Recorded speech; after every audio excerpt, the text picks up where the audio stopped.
Ok. Pessoal, muito bom dia. Estamos ao vivo aqui em mais uma sala, né? A gente já terminou a sala ali com o Léo, sala top.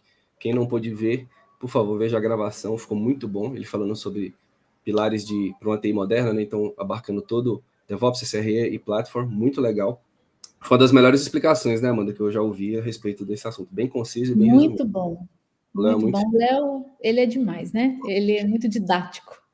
Exatamente. Tanto que por isso que eu chamo ele de professor Léo, por causa disso. O Timeu que estava lá já está aqui. Bom dia, Timeu. O Lucas Ruschel tá aqui. Bom dia, Lucas. Luciano Fera aí, ó. Bom dia, povo. Estava ontem com a gente também. Bom dia, Luciano. Muito bem. Pessoal, essa aqui é a sala da RavenDB. Eu vou esperar, eu vou passar para a Amanda agora para ela fazer uma introduçãozinha. Quem é a Raven e o pessoal aqui, tá? Ah, tem uma coisa também. Nós estamos aqui com o Dejan. O Dejan é o líder de Developer Advocate lá da RavenDB.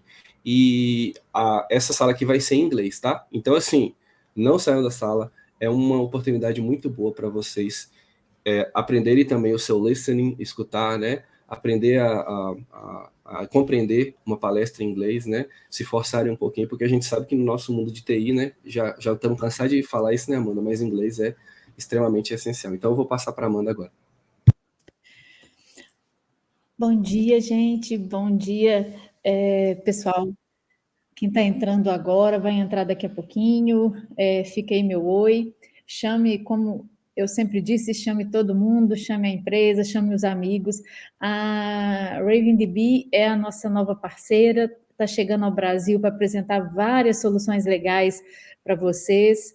E a gente está muito feliz hoje, porque a gente tem aí o Dejan para apresentar para a gente um conteúdo muito legal. O André vai dar esse apoio para quem ainda não tem o domínio do inglês, mas que quer começar a aprender, ou então já tem esse domínio, para que aprenda um pouquinho mais, se especialize. Como ele disse, é muito importante essa jornada da gente se jogar no inglês. Eu tenho feito isso diariamente e não é... Eu falo que não é difícil igual eu imaginava. Hoje eu estou aqui na Bélgica porque eu vim para estudar, fazer um workshop, e eu estou com pessoas que falam holandês numa casa, inglês, e está sendo uma experiência incrível, porque eu estou tendo que entender um pouquinho de cada coisa. Então, assim, não percam tempo, chame todo mundo, vamos conhecer essa novidade que a Raven vem trazer para o Brasil. A gente está proporcionando isso a todo o ecossistema, né? Então, eu gostaria muito que vocês curtissem a nossa live, indicassem para todo mundo. A RavenDB, ela é de Israel. Então, assim, é um time que está todo voltado para trazer para o Brasil novas soluções e fazer com que vocês conheçam essas soluções e gerar grandes oportunidades. Quanto mais parceiros, gente, a gente trouxer para o Brasil e a gente conseguir levar conhecimento, mais oportunidades, o mercado cresce, vocês aprendem novas soluções, não esquecendo do que o Henrique ontem, né, falou tanto com a gente, o André tem falado, o time da Criar Labs ontem deu um show em relação a conexões, e aqui, vocês estão conhecendo o cara que é um dos fundadores aí da RavenDB. Então não deixem de participar, chame todo mundo que vocês puderem. Algumas dúvidas que eu vou deixar aqui já para quem está começando hoje, quem não tinha visto ainda o DevOps Fest no seu segundo dia. Fiquem presos à live, prestem atenção em todos os pontos, porque ela fica gravada, tá? Então, a gente vai enviar todos os materiais, eles já deixaram prontos os materiais, estão super legais os materiais, eu e o André a gente conferiu, e aí a gente vai enviar para vocês pós-live. É só se inscrever no evento, quem ainda não o fez, ok? Então não perca tempo querendo saber perguntar alguma coisa, que perdeu alguma coisa que ele falou. Não se preocupe com isso. Depois volte na sala, está tudo gravado no canal. Isso aí é o de menos. O mais importante é vocês curtirem esse momento que vocês vão ter agora. E a live ela vai ser dividida em momentos, né, André? Vai ser muito interessante. A gente vai ter agora a presença de Jean, depois a gente vai ter um intervalozinho para vocês almoçarem, ter um lanchinho, e aí depois a gente volta com o nosso top convidado, assim, eu estou muito feliz, com o Elemar Júnior, que é um grande expert em tecnologia e que ele também vai dar muitas dicas, e aí vai ser em português. Eu acredito que muitos já conhecem. Quem não conhece o Elemar, não fique de fora, porque vocês vão adorar a metodologia, o que ele tem para proporcionar para todo mundo nesse dia de hoje, ok? Qualquer dúvida, eu estou aqui no back para ajudar vocês, tirar as dúvidas, mandar as mensagens, e o André também, ok? Isso aí. Então agora, pessoal, nós vamos mudar para o inglês para começar aqui com o Dejan, ok? So let's switch to English now. Dejan, one more time, welcome to the DevOps Fest by DevOps Bootcamp. Welcome to presenting to us here. And so feel free to do your proper introduction and to do your talk. And if you want to share your screen, you just click on the present and that's it, okay? If you need anything, I'm gonna be here at the backstage. You just need to talk something, and I will show up, okay? Thank you, Andre. It's a great honor for me to be here with you today and with all your visitors to conference. I hope this will be good knowledge exchange and that people who are listening to this will have opportunity to learn some new things. I'm currently, as you already mentioned, I'm currently working as the head of DevRel for RavenDB. This is something I have been doing for past 4 years. But as a part of being developer relations advocate, you also need to learn many things. So when you're talking to customers, when you're talking to prospects, when you're talking with fellow developers, you need to learn what their problems are so that you can offer solutions. And this is, for me, unique opportunity because I have a chance to speak with many teams who are building software solutions. And when we go back to the essence of what we as developers are doing, we are actually solving problems for our customers, for our friends. We are delivering solutions to their problems. And these problems can be very complicated sometimes. So today, I'm going to try to condense some of these knowledge that I gained over the years and to show you what could be one of possible solutions for architecting software projects that will result in high-quality solutions which are not too complex for maintenance and which essentially give you peace of mind. So today's talk is actually why you don't need a superhero on the project and how to architect your solution for peace of mind. Many occasions when I speak to software development teams, I hear a sentence like this. Our projects need to fulfill specific business need. So this could be, let's say, e-commerce website or some kind of orders processing. And we came up with the following architecture.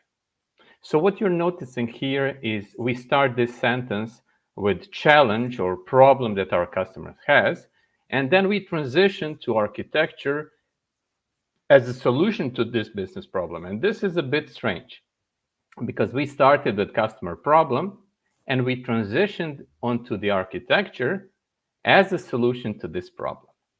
Well, actually, what you do, you produce application which is solution. And architecture is just the implementation detail of this solution you are providing. And we all follow people on LinkedIn. We all read blogs. We read how, for example, websites like and applications like Google, Yahoo, Uber, Netflix are architecting their solutions. And this is leading us to temptation to use all these new flashing technologies and approaches because we developers, we engineers are eager to learn new things. This is what makes us happy. So it's not our salary that makes us happy. It's actually that what makes us happy is producing something meaningful, impactful, which is helping people. So we are helping people essentially. and then ability to learn new things. And we are eager to try out all these flashy pieces of architecture we read about on the internet. So we will be thinking, okay, how should I produce or organize architecture for my application? So I will say, okay, I read that dependency is not a good thing, so I will go with loosely coupled components. Well, it would be good if my application is scalable. Let me divide my architecture into microservices. So microservices are actually services which are physically separated. Then I might end up with multiple microservices, like microservice for payment processing, for order processing, for inventory management, for user management. And then in order to provide good DevOps experience to my team, I'm going to use something like Docker to produce containers that will hold these microservices. And then once I have my microservices and containers, I need to make them discoverable. So I will introduce service discovery as a part of my solution. On top of this, now I would like my solution to be automatically scalable. So I will go with something like Kubernetes orchestration, and my Kubernetes pods will be managed automatically.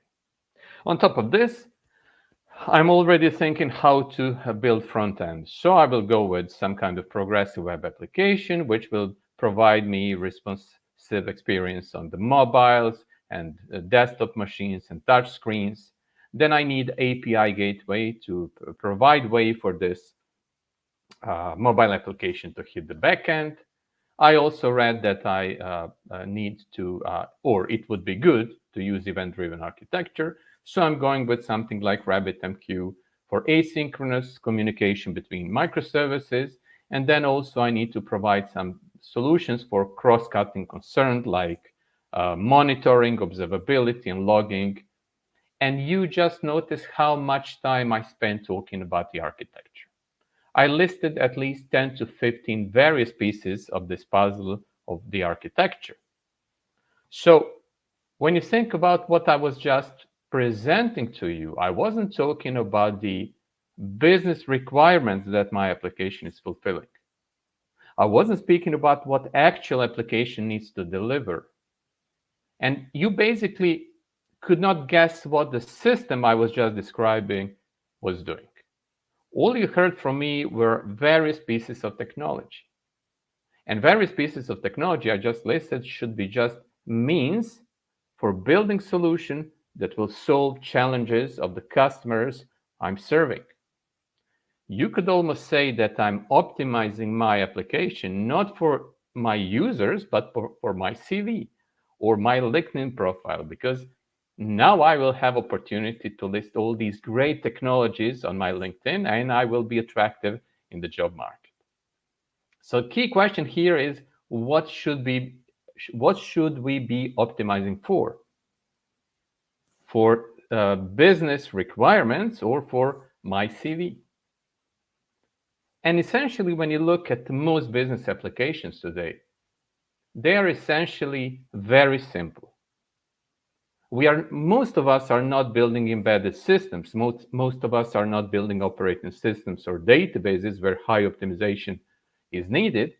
What we are building is more or less domain applications, which are solving some problems in the domain. And the good part of these applications are CRUD operations, so simple entity management. And we are implementing more or less workflows or business processes which are clear, straightforward. So we as developers are excited to build great, grandiose things. But when you look at the nature of the most applications or typical applications we are building, this comes down to really, really simple applications. So question is, are we actually over-provisioning architecture when there is no good reason to do so? And when you think this list of the technologies I was just listing, it's very hard for one person to comprehend all of that. This is not even full tech engineer anymore. This is engineer who is capable of doing system architecture, creating architectural diagrams, planning microservices, using domain-driven design to determine bounded contexts, ability to set up CI/CD pipeline, centralized observability, security for the API gateway, Kubernetes management, Docker management. So essentially, when you look at all these skills I just listed, you need to be superhero to conquer all of that. And being superhero is very pleasant for a person, but when you think about it, when you're leading a team, it's very unpleasant to have a need for a superhero, because superheroes are hard to find, they are rare, they're expensive, they only have 24 hours in one day, and they tend to burn out if you overload them. So probably if you have a need for one superhero, you will need at least two of them, because you don't want to overload them. You want to provide a way for them to get some rest, to go to vacation.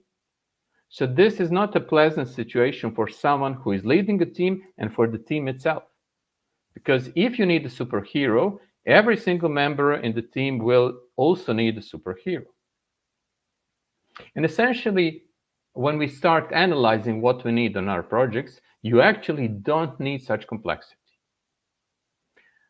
When we describe high-quality application, it will be doing what customer needs it to be doing, and it will also be fast. So how we define fast application?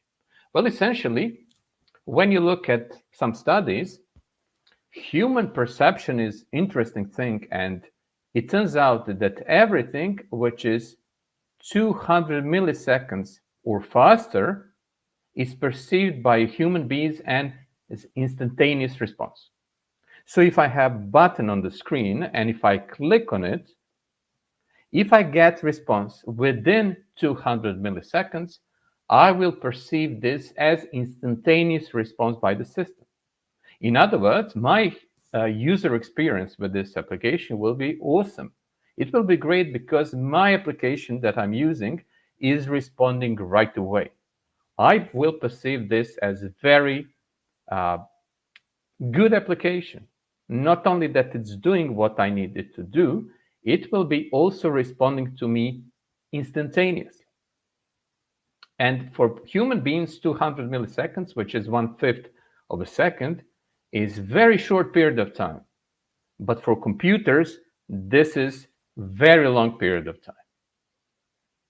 We at RavenDB have been doing some measurements, and we like to install RavenDB and applications on Raspberry Pis. Raspberry Pis are very small computers. They are tiny. Later today, I will demonstrate to you a couple of such machines.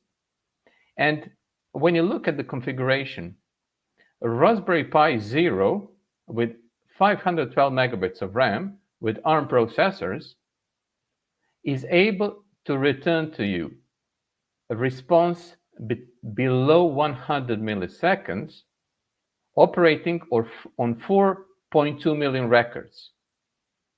So I can have small server, toy machine, operating on millions of records in the database, serving response below 100 milliseconds. If you go with something like Raspberry Pi 400, again, we are able to provide 250 concurrent requests per second on 1 terabyte data set below 200 milliseconds. So as you can see with these two examples, on these toy machines, with careful approach, you can achieve our goal, application which is responding with sub 200 millisecond latency. So essentially, this is computing power that is enough for most of the business applications. And what we are doing today, we are over provisioning. And you may be thinking, okay, but I'm building small systems for small companies. What happens if I need to build really powerful system? So what I did some research, and I tried to establish some kind of baseline to see what would be typical load on highly frequently visited website. So I went to the similarweb.com, where you can perform research precisely of this kind. I located two websites. One is ASOS.com. This is fashion e-commerce shop. And ASOS.com last month, in February, had 63.4 million visits. It's ranked at 476th place in the global rank of the websites. If we assume just 20 active days in a month and only 8 active hours during each day, when you divide these 63.4 million visits, you end up with roughly 100 visits per second. If you take something like cars.com, which is receiving 34.4 visits in February, and if you perform same calculation, you will end up with 55 visits per second. And going back to my numbers, if you look at the Raspberry Pi 400, you will see that it can sustain 250 requests per second with sub 200 milliseconds. This is our goal.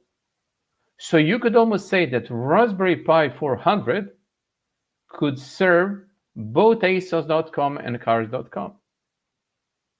And even if you assume that you don't have constant stream of visitors, probably both of these sites are never receiving over 1,000 requests per second, even at peak surge utilization. And when we compare these numbers, this is telling us that we are not doing a great job as software developers. So what is the reason for that? Can we go back to the drawing board and establish what we actually need? What is actual value we need to deliver? And then to spend majority of our time, not on the architecture, but actually implementing business requirement, bringing value we deliver to the customer to the maximum percentage of the spent time. Do we really need all these technologies from one of the previous slides that I presented? And when you look at whole agile philosophy, in agile movement approach, everything we do is justified only if it brings value to our users. In ideal case, majority of the time we spend developing our application, we will be building value that we are going to deliver. So when you go back and re-examine every single piece of technology that you are using, it may turn out that you might not need all of them. For example, do you need CI/CD pipeline? Yes, it's a good practice to have continuous integration and continuous delivery. However, how will you implement it? Essentially, if you want to have CI/CD pipeline, you need some kind of built script. But do you need something like Jenkins or GitHub Actions or any other kind of the system that needs to be set up, configured, and maintained? Maybe not. Maybe simple script which is triggered by cron job once per day is enough for you. So that is the philosophy that we should apply. We shouldn't be driving on autopilot. We should be reading text, but we should carefully examine every piece of technology that we are using, every piece of the architecture that we are using in our projects, and think about, is it justified? How much additional work this piece of technology will bring to my project, and what will be overall look of my projects? Because if I amass many of these single systems which are helping me architect my solution, actual time I'm spending on building value for the customer will decrease. However, when performing this examination of the pieces of technology, you shouldn't be going to extreme. You will definitely need pieces of technology like source control. You will need tests, and hopefully your tests will be automated. Your deployments will be automated. You will have monitoring and observability solutions. All of these things are needed, but we shouldn't be overcomplicating it. Good help here are sometimes cloud providers or software as a service.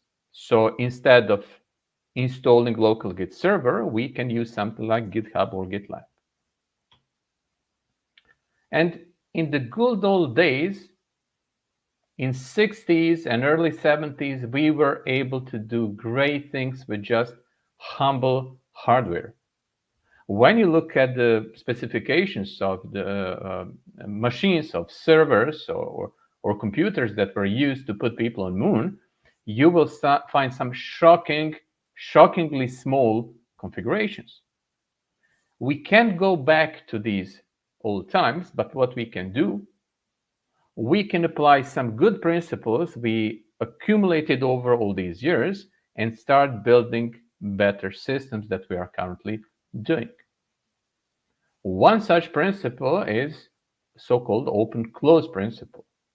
Open-close principle is part of SOLID acronym, and it states that your system should be open for extension, but closed for modification.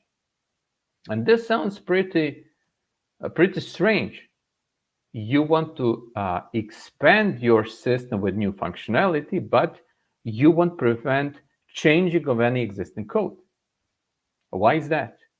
Because if you have your application implemented and deployed, and if it is working good, you want to prevent touching all tested code which is working fine when implementing new features. And solution to this is rather simple. You have requests for a new feature to implement. You go and write new code which will serve this functionality. And in practice, there are very simple solutions for that. You probably never thought of PHP as a great example, but essentially it is. When you boil down to the essence, you will see that with PHP, you have single page as a standalone unit of functionality. So you have one page delivering one functionality. If you need to build more functionalities, this will mean you will build some new pages. These pages will contain new code and deliver new functionality. So what you essentially want to do when you are building software, you want to isolate your changes. If you go back and think about how you as software developer operate, you will see that usually you will build application which is solving some business problems or business challenges. And let's say you will spend 6 months or 1 year building this system. Your team will be working, let's say, for 1 year on building such system. Then you will deploy it to production. And then maybe for next 5 years or 10 years, your users will be using your application. Let's say it's 1 year of building and 9 years in production. So during 1 year, you were building system. And for the next 9 years after that, you spend your time actually changing your application. Because in today's world, businesses are digitalized. Business processes are digitalized, and digitalization of business processes is actually your application. So we developers, you could say that we spend 90% of our lives changing software, and only 10% of our time is actually building projects from scratch. So what we should do, we should optimize for this 90%, or maybe it's Pareto principle that you have 20% of the code which are changing 80% of the time. However, overall, when you think about it, inevitable thing in software development is change. And change can be problematic because sometimes you have very simple requests, like 2 sentences, and because architecture of your system is overly complicated, you have too many dependencies, you will have to touch many places to change code to implement something which is rather simple, or to implement rather simple request change. So now we are on the track to recognize where actual problem with software development lies. And precisely for this, PHP has a bad reputation. Over time, as you're building your PHP application, first, you will start adding code. Lots of these code will be duplicated. So when you have a rather simple change request, you will have to change same code which is duplicated or triplicated in several places. Finally, you will end up, unfortunately, with something that is called big ball of mud. You will end up with code which is hard to reason about, hard to follow, workflows which are very hard to understand, especially if you have maybe junior developers or new colleagues joining your team. Overall, what you want to achieve is pieces of code which are independent, which are isolated. So these simple isolated pieces of code can easily be understood. So if you wrote piece of code, if you go to vacation, if I need to work on your piece of code, this will be small contained unit, which for me is easy to understand. It can be changed with some small change requests that will happen over time. I can refactor this code, and I don't have to be afraid that refactoring this piece of code will produce many effects across the application. This is what isolation means. Sometimes software developers call this blast radius. Blast, almost as if you have explosion. And now you are measuring how far this explosion is reaching. If you have small contained units of independent code, blast radius of change will be contained. And this will result in you having much easier job of understanding code and changing it. And if you make a mistake, your bug, your problem in the code that you just created will not propagate across whole application. It will be contained. So hopefully you end up with such code in your project, and you do many small changes over time. Because if your application is architected well enough, then small requests will materialize into small code change. And when you think about it, once you deliver application, over time organization which is using your code, your application, will be coming with new ideas, new business ideas.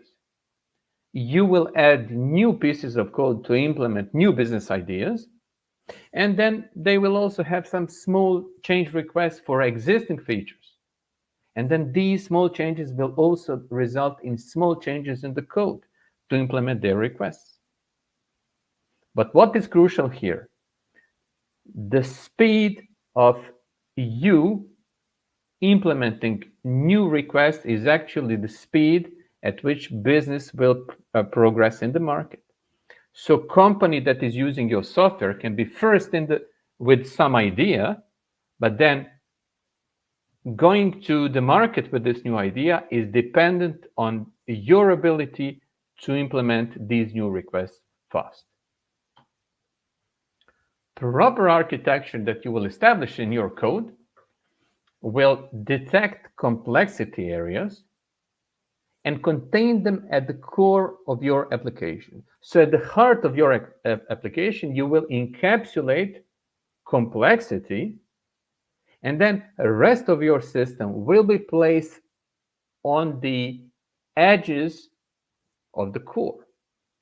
So what you will do, you will contain complexity, you will encapsulate it, it won't be visible, and then the rest of the system can be based on components which are highly isolated, and this means they are independent of each other. And then you will be able to organize large teams with the ownership of individual, independent, isolated components. So this way, you manage to contain complexity. Complexity is not visible to the groups or teams implementing various functionalities. You cannot eliminate complexity of your application usually, but what you can do, you can contain it and make it not affecting the rest of your system. And when you're determining how you will encapsulate complexity, there are some questions that you should ask yourself to judge or determine how good or how right your infrastructure is. So when you come up with some kind of a blueprint for your architecture, you should ask yourself, how hard is to work with such system? How easy it is to change? If I have someone new on my team, how long it will take me to onboard this new team member? Will things be obvious or not? If I need to change, adapt my application, how much it will take?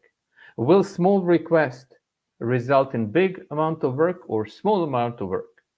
If I have a problem, how much I can isolate area where potentially bug lives? But probably the best ever test for your application architecture is time it would take someone new to check out your source code, study architecture, understand everything, and be ready to contribute. That is the ultimate test for the architecture that you set up.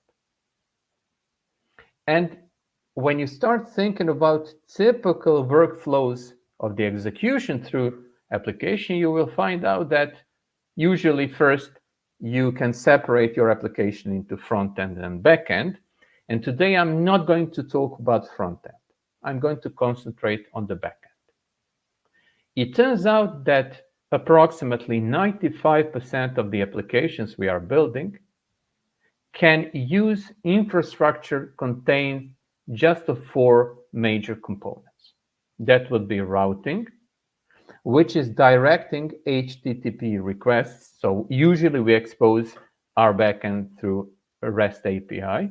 So routing is directing HTTP requests to handlers that will handle these requests. You have some kind of middleware, which is processing these routed requests.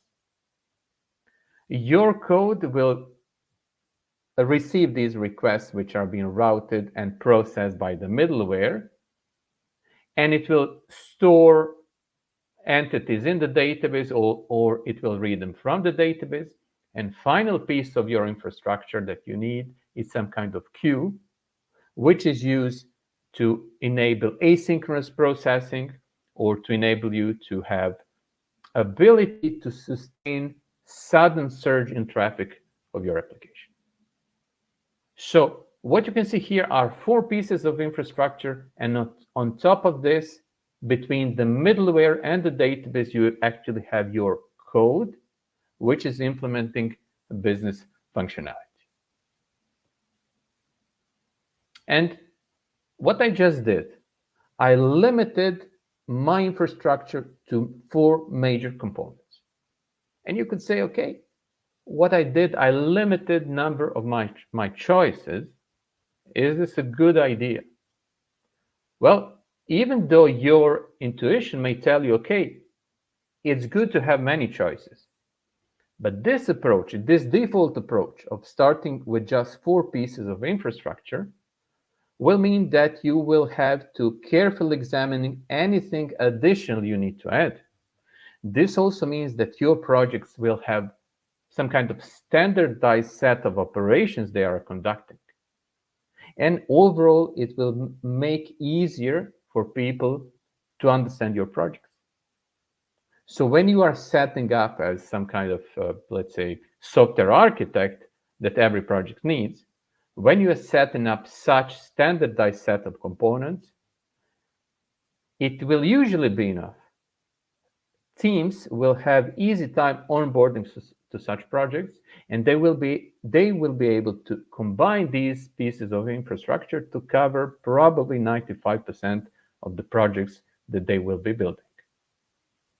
And not to speak in too abstract terms, when you start looking at the actual implementation, you will see that things are getting much simpler because you are encapsulating pieces of infrastructure.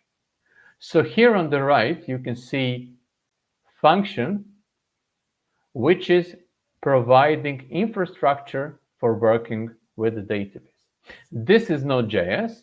What I have here is one piece of the middleware. What this piece of middleware will do, it will receive request, it will process request, produce some kind of result, and invoke next step in the middleware infrastructure for processing requests. So in this case, you could say that for every request that is coming to your application and which is working with the database, you essentially have some kind of session opening, code that will be doing processing. After code completes processing, you save any changes to database session, and you send back results returned by the code. And of course, we have try catch block here, so we are able to catch any errors that occurred during the processing of this piece of code. So what you can see here is an encapsulated piece of infrastructure which is working with the database.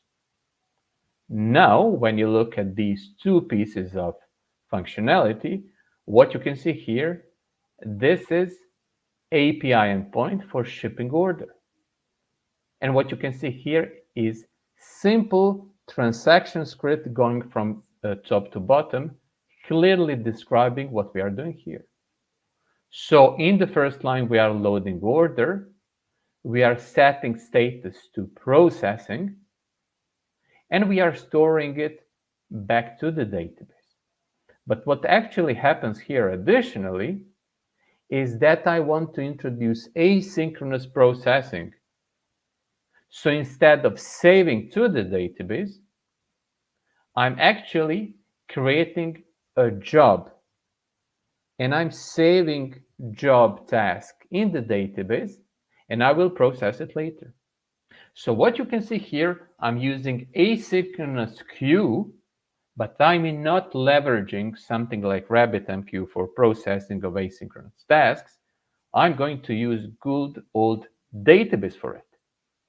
And unless I have a good reason to introduce RabbitMQ, I will use my database probably as a queue in 95% of the times, and it will be working fine.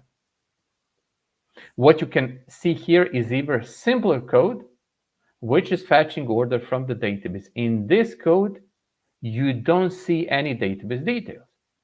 You can see that I'm working with a session that was opened as a part of the infrastructure middleware and passed on to my business code.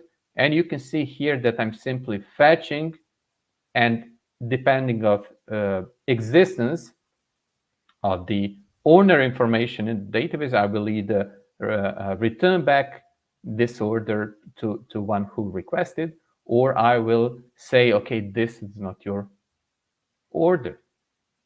Essentially, what this means is that I'm not looking anymore at the code which is present in my application.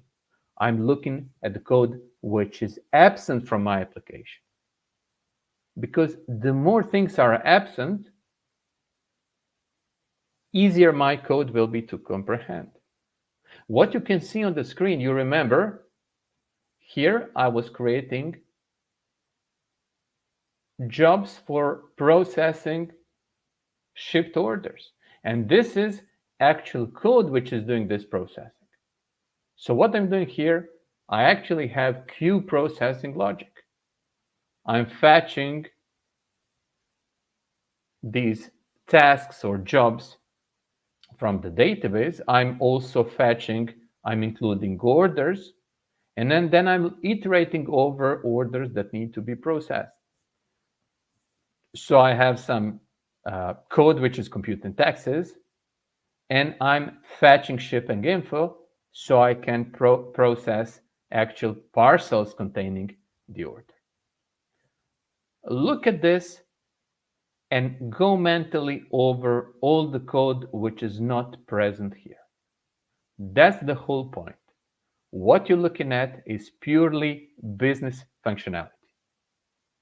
High-level code, high-level reasoning.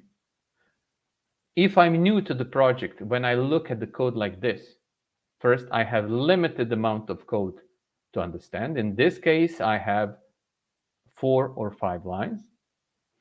I'm not mentally occupied with the low-level implementation details, how I'm working with the database, how I'm handling queue, how I'm handling exceptions. And it's not that I'm not handling exceptions. I'm doing it, but the code for handling exceptions is contained within the middleware infrastructure. So again, if you examine this code, if you think about all the things this code is doing, you will see how much code is not present here. And that's the whole idea. And you know what is missing here? Any kind of additional behavior that I might have, I can encapsulate these units and I can deploy them. My code will not change. If I need to do retries, for example, I will implement it, but as a part of the infrastructure. This will not affect my business code or business features code. If I need high availability, I can introduce multiple cluster of multiple nodes. Again, my business code will not change. So this means if I have such requests, not only business functionality requests, if I have infrastructure requests, DevOps requests, I will be able to implement them because I encapsulated such functionality at the core of my system without need to touch business processing code. So I managed to reach the point where I have open-close principle. I can add new functionality without changing existing code. And you could almost say that my code is now templated. Reading it, I have clear guidelines of what will be happening. I managed to separate complex infrastructure from my business code. When I have requests and when I have team members, each team member, each developer from my team can be assigned simple unit of business style code that looks like this, or like these two. So what I have here is scalability of my development team. I almost have like factory assembly line style of coding where separate developers or separate teams can produce isolated implementations of the business functionality.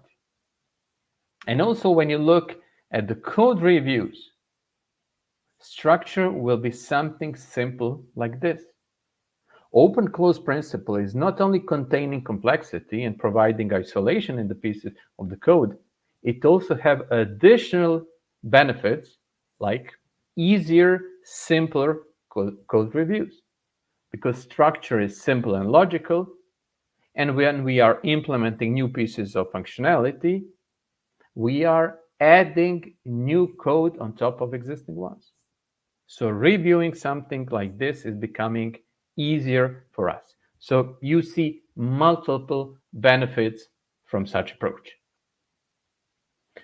Overall, we should always, even if we are not business owners, if we are ordinary developers, we should always be thinking about overall costs, because we want to be efficient. Then everyone will be satisfied, and actually our team will be delivering, and this delivery process will be efficient from the perspective of all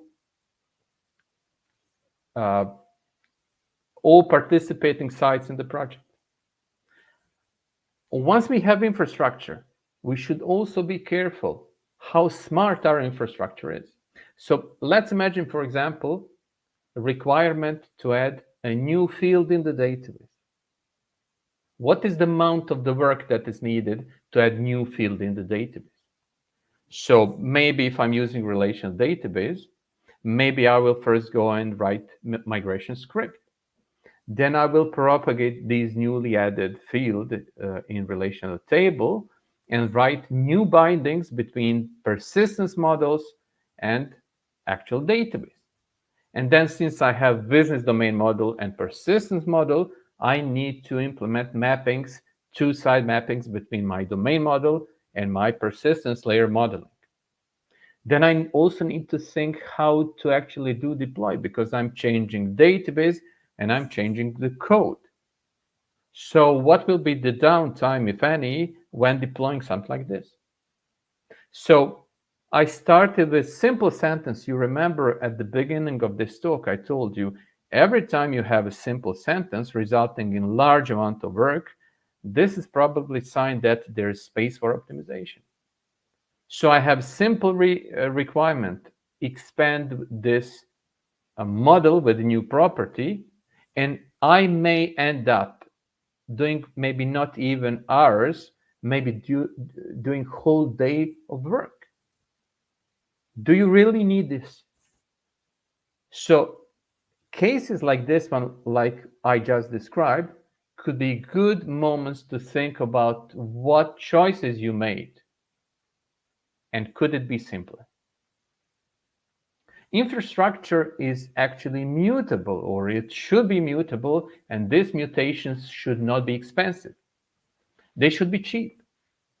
And for example, if you have piece of business functionality, if you have requirement to make this scalable, or if you decide to do some kind of business processing during the night, you should be able to take code which is running in process, move it to separate process, deliver it on a separate node for scalability purposes, maybe move it to something like serverless configuration, but your business code should remain the same. Place where your business code is executing, or the technologies like serverless used to execute your code, should be affecting your business code. It should be staying the same, because it contains some kind of the algorithm or transaction script for processing. So overall, you should be looking for solutions which will push complexity into the infrastructure. Once you do that, you may discover that, for example, you will have good solutions for implementing high availability or observability, or something like database with automatic indexes. And this means that you will reduce time you spent on the infrastructure, and you will be able, with the same team, you will be able to deliver much more when it comes to actual business requirements. And what this means is increased productivity. So this team of the same size will be able to produce more feature across, let's say, 3 or 4 weeks. Or the smaller team using this approach will be able to deliver the same amount of business functionality as one big team. And you end up with simple encapsulated architecture, with some sensible defaults, with same structure. And actually, since things are simple, you don't need superhero anymore. This is your final and ultimate test.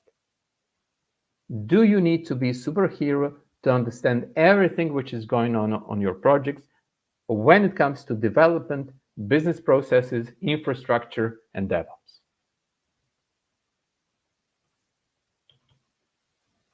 Thank you. Are there any questions I could answer? Or anyone who thinks differently? I would be glad to hear your experience.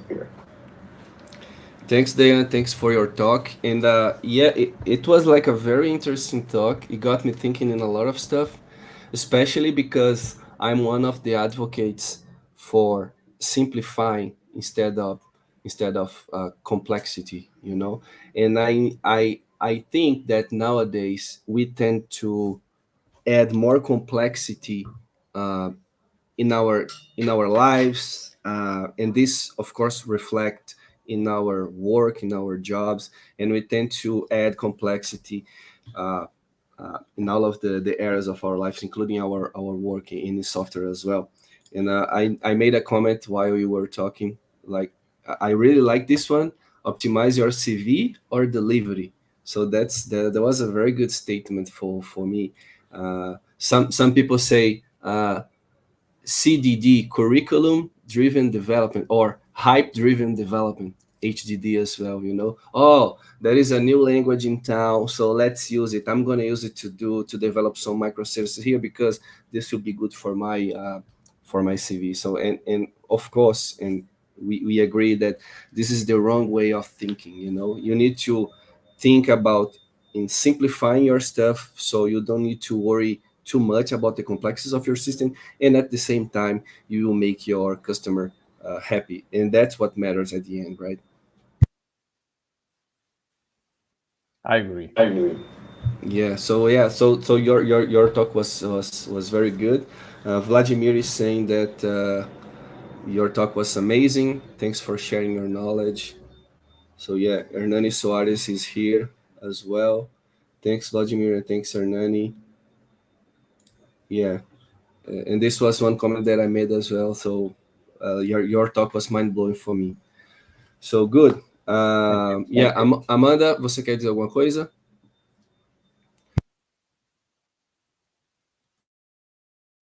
Você está no Very mudo. good. Muito bom. Espero que vocês aqui que estão aqui no chat tenham gostado, gente. Algumas tem perguntas. Hernani pode perguntar em português, a gente repassa para ele. Quem tiver aqui pode enviar aqui no chat e a gente envia aqui para o Dijan para que vocês possam, né, tirar as dúvidas. Deixa eu ver aqui, tem... Acho que não, acho que tem... Teve mais nenhuma... Lu? Não, teve não. Ótimo. It's very good, Dijan. Yeah, Dayan, very good talk. Amanda is saying. And thanks for your participation. Now I think we're gonna have a little break, 15-minute break, so we can grab a coffee, go to the bathroom, grab some water. Here. Marco Toli saying, congratulations and thank you for the comic visual in your slides. He liked a lot.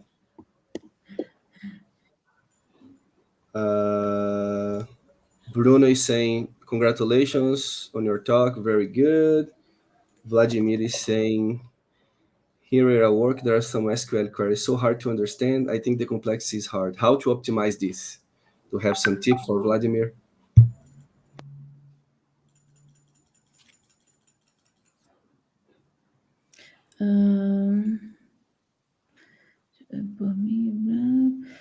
Ok. Dayan, can you listen to me? Ok. Yes. Não, tô perguntando se ele consegue me ouvir, Amanda. Não, mas ele deu um oi aqui, não deu? Oi. Ele travou? Acho que ele travou. Dayan, can you listen to me? É Dean, né? Dean. Não, ele não travou não, André. Yes, I can hear you. Ok. Okay, so there is a question here for you from Vladimir. I don't know if you can see in the screen the chat. Can you see the screen? The question?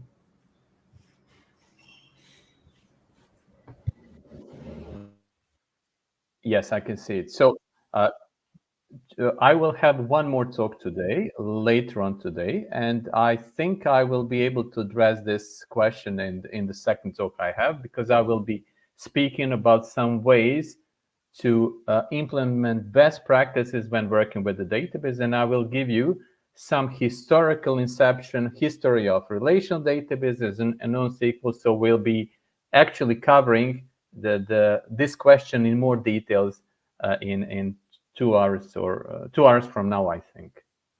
Good.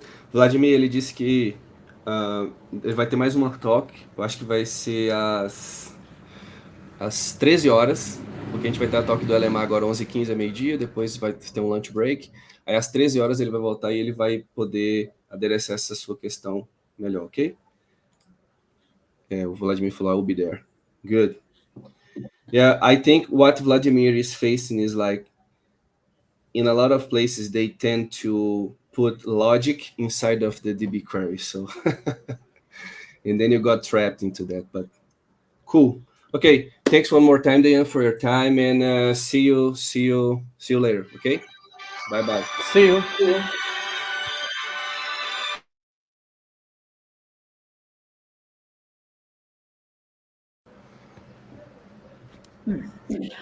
Meus amores, para que vocês, né, para quem chegou depois ou vai chegar daqui a pouquinho, a gente vai colocar uns 15 minutinhos de intervalo aqui para vocês, porque daqui a pouquinho o Elemar chega para compartilhar conhecimento com a gente. Então, aproveita esses 15 minutinhos para disparar o dedo, né, André? Para falar, para chamar todo mundo, para todo mundo aí do time, dá aquele @Deus que eu brinco muito, deixa eu só pôr minha bateria para carregar aqui, porque senão eu perco ele também. Para que vocês consigam assistir o Elemar também, ele é top, é uma das prioridades aqui para a gente aprender e trocar muitas insights com ele. Eu acredito que vocês vão gostar. Gente, eu não aguento a pessoa aqui, não. Eu tenho que trabalhar e ainda tenho que aguentar baboseira. Mas vamos lá. Eu acredito que vocês vão gostar bastante do tema e vão gostar bastante de trocar muitas figurinhas com ele. Então, o que vocês vão fazer? Vocês vão descansar aí 15 minutinhos, tomar um café, água, refrigerante, o que for. E aí, depois, retorna aqui para nós. Já deixa, né, no canal, né, André? Nem saiam, que é importante ficar. E chama todo mundo que não tiver entrado ainda. Já vai lá nos diretores, nas amigas, nos líderes e nos amigos também. Dá um @Deus e coloca lá a nossa hashtag DevOps Fest para que a gente possa assistir o Elemar, ok? Isso, daqui a uns 10 minutinhos a gente tá de volta, pessoal. Até mais. Tchau! Agora deixa eu colocar aqui.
Fala pessoal, tudo bem?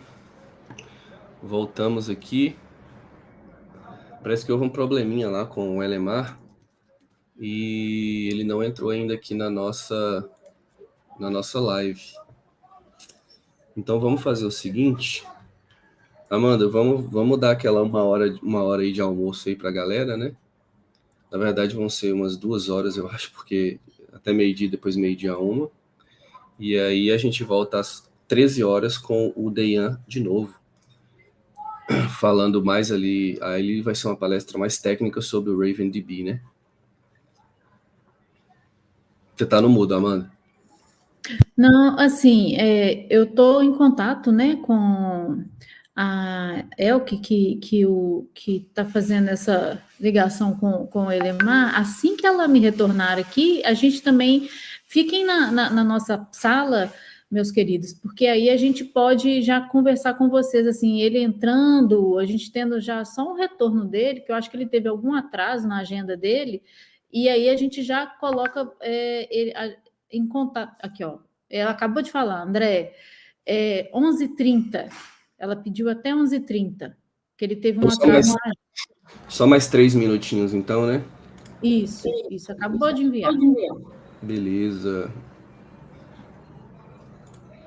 Então, dá para a gente esperar mais um pouquinho, né, gente? Dá. Dá pra gente ficar aqui, né, esperando, batendo um papo com o pessoal.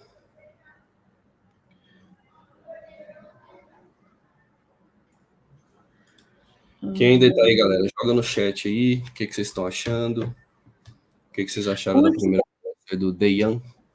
A Amanda chama de Jean. Não sabia como é que falava o nome dele, né, gente? Uai.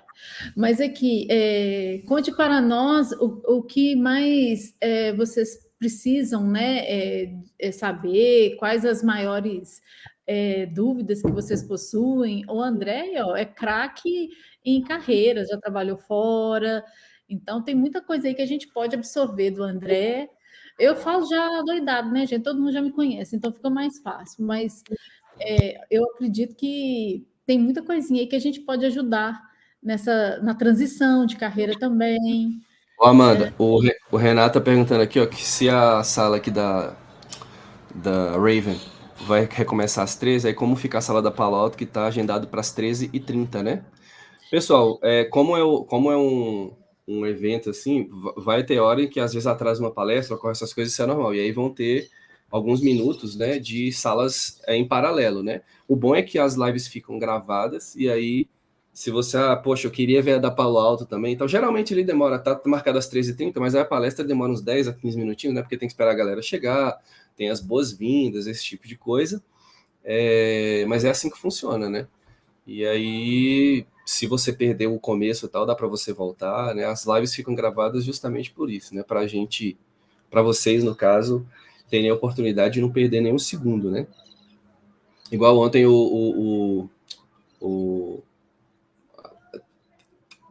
pode ter sala, por exemplo, que tá agendado para terminar tal horário, mas aí estica um pouco, né? Igual aconteceu ontem na sala da Criar Labs.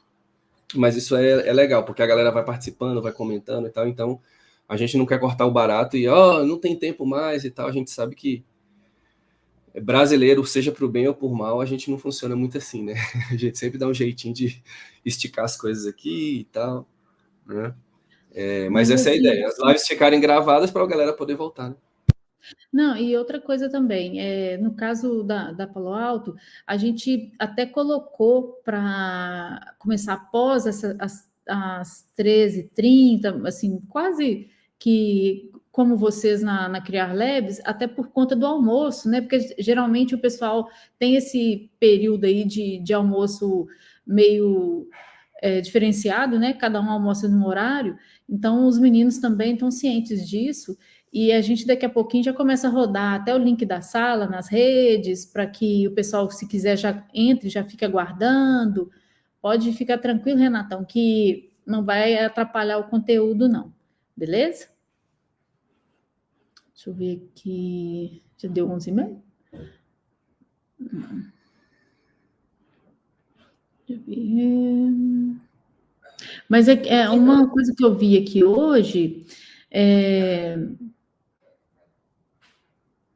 Tem gente aqui, o Luciano está desde ontem, eu vi. Tem novatos hoje aqui na nossa sala? Eu gostaria de saber se tem pessoas aqui que é a primeira vez que está participando do DevOps Bootcamp e também do DevOps Fest, né? No caso, a sala de hoje, da nossa maratona de hoje. Tem alguns membros novos. Eu não percebi isso, passou rápido. Como a audiência é rotativa, né? Aí é importante a gente saber dessas coisas, né? Para ver se tem pessoas novas, se não tem, né? O Bruno falou. Gabriela. O Seja Bruno falou que bem-vinda, Gabi. ele estava ontem. Legal, Bruno. Obrigado aí pelo seu apoio. É muito importante. Gabriela tá com um emoji aí de uma máscara. Seja bem-vinda, viu, Gabriela?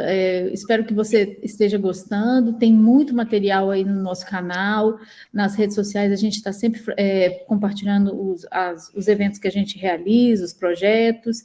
Não deixe de participar e sempre chame aí os amigos para que participem com você também, ok?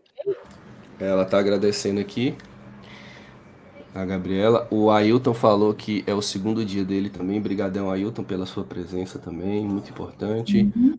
O Luciano, já trabalhamos juntos na mesma empresa, atendendo o mesmo cliente, né? Adorei a comunidade, é possível estar presente. Isso aí, Luciano, muito bom. Valeu pelo seu apoio também. O Júnior Pisolato falou aqui que é o segundo dia dele, que ele começou ontem.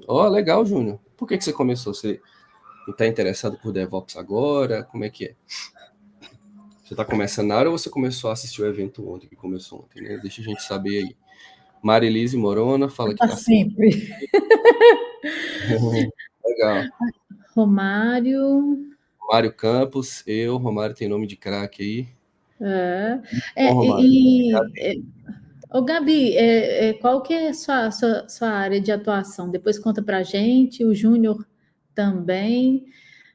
Romário, qual a sua área de atuação? Comecei a assistir o evento ontem, trabalho há alguns anos com DevOps. Que bom, que bom. E espero que esteja sempre com a gente. Tem muita coisa boa ainda para acontecer, tem muitos eventos aí legais que a gente vai realizar durante o ano. Até porque, né, Amanda, a comunidade do DevOps Bootcamp, ela nasceu com um propósito de divulgar, né, essa parte de DevOps, aí veio SRE, já tinha Cloud também, né, Platform Engineer agora, só que o legal é que a gente não está só adotando assuntos de DevOps, né, então a gente hoje é muito mais né? Você vê o pessoal da RavenDB, que é um banco de dados, Sim. produtos security, então assim, a gente está expandindo muito mais no nosso nicho, isso é legal, né? Muito bom. E até a última live que a gente realizou, depois, quem quiser participar, gente, quem quiser assistir, no caso, a gente fez uma live no dia 30, acho que foi dia 31, não, desculpa, foi dia 29 de fevereiro, né? Não tem 30 nem 31. A gente fez com o Diego e com o Flávio, eles moram na Austrália e eles já são bem experts na área. Até o Renato estava com a gente.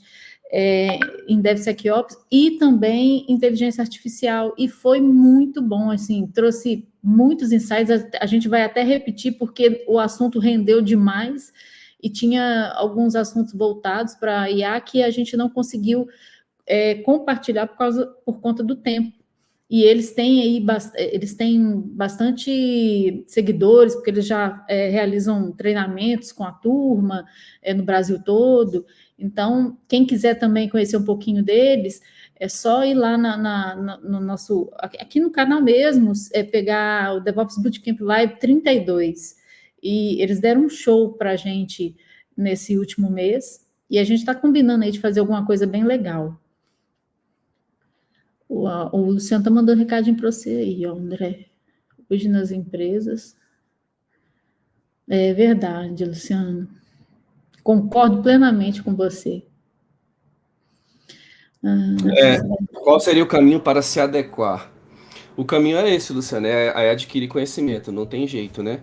É adquirir conhecimento e aprendendo, né, coisas básicas aí da área de DevOps, como pipeline de CI/CD, então escolhe uma ferramenta, né? Uma ferramenta que eu recomendo muito hoje é o GitHub Actions, é bem tranquilo, né? E tem documentação e tutorial no YouTube, e curso e tal, de graça aí para aprender. Então, como que eu faço uma pipeline de CI/CD, né?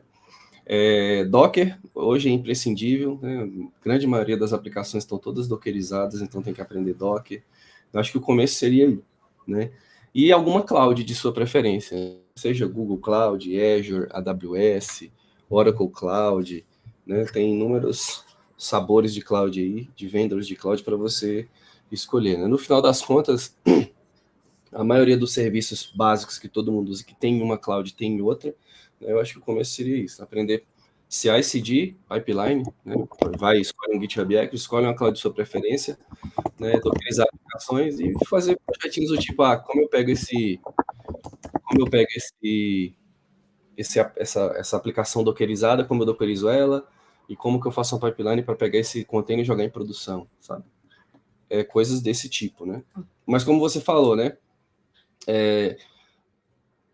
Você mencionou aqui que hoje nas empresas não tem como ser apenas analista de suporte. E por que isso também, né? Envolve uma coisa de conjuntura econômica também, né? Hoje você tem que fazer mais com menos, né? Vê Covid e tal, você vê que nossa área, ela nunca tinha passado por isso, mas desde o final de 22, começo de 23, veio muito layoff, né? E tudo mais. Mas é assim, a gente tem que estar aí matando um leão por dia e fazendo essas coisas aí, né? O Romário falou aqui que ele é DevOps há pouco mais de um ano. O Bruno falando que ele iniciou DevOps no ano passado. Isso aí, Luciano. A Azure é bom também, eu gosto pra caramba. Elemar já entrou aqui na sala, vamos colocar ele aqui no palco. Beleza, Elemar? Tudo tranquilo? Bom dia, André. Bom dia, tudo bem com você? Você está me ouvindo bem? Tô te ouvindo bem, sim. Tudo tranquilo. E com você? Maravilha, maravilha. Tudo bem também. Cara, que honra estar participando do evento. Antes de mais nada, desculpa estar meio atrasadinho aqui com vocês, mas acho que consegui chegar a tempo, né? Bora falar um pouquinho sobre como modelar, então, bancos de dados no SQL do jeito certo? Vamos falar um pouquinho mais sobre isso? Vamos sim. Qualquer coisa, eu e a Amanda estamos aqui no backstage, e aí o palco é todo seu. Só você apresentar sua tela aí e o palco é seu.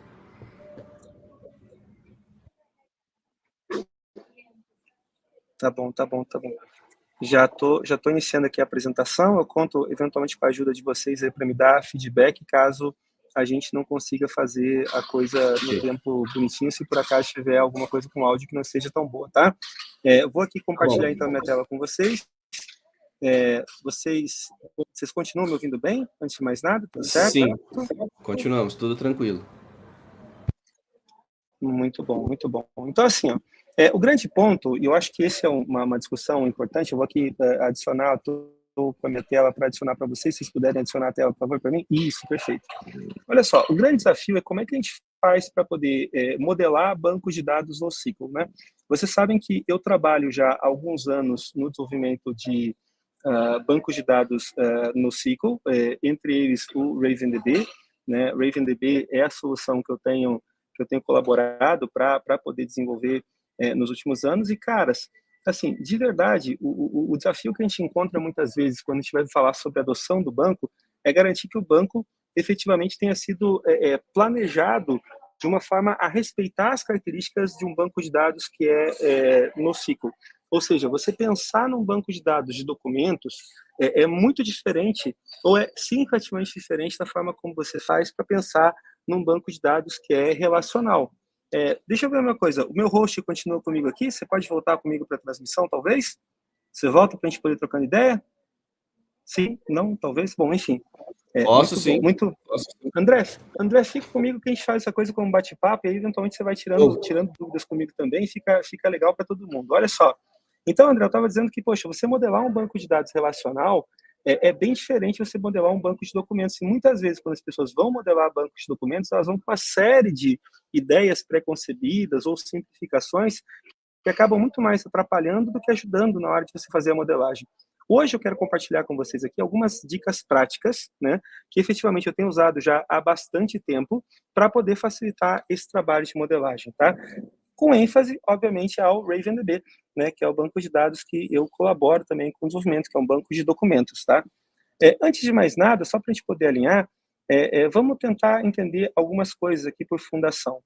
Quando você começa a modelar, quando você começa a pensar em sistemas, eu acho que o Domain Driven Design, ele traz esse benefício para a gente, tá? Quando você começa a pensar em sistemas, é importante você tentar separar o que a gente chama de espaço de problema e espaço de solução. Esse é um conceito central no desenvolvimento de software. Se você desenvolve microserviços, se você desenvolve qualquer coisa, você vai ter essa ideia bem clara. Quando você começa a pensar em espaço de problema e espaço de solução, o DDD vai começar a trazer para a gente a ideia que no espaço de problema você encontra o tal do domínio, né? Quando você fala em Domain Driven Design, no espaço de problema você tem um domínio. De uma forma simples, o que é o domínio? O domínio é, por exemplo, a empresa que vai utilizar o software que você está desenvolvendo, certo? Quem vai utilizar o sistema. Do outro lado, você tem um modelo do domínio. O modelo do domínio é, cara, como é que você vai representar as coisas daquela empresa efetivamente em código? Como é que você representa aquelas coisas em código? Dentro de DDD vai acabar trazendo para você alguns conceitos importantes, tá?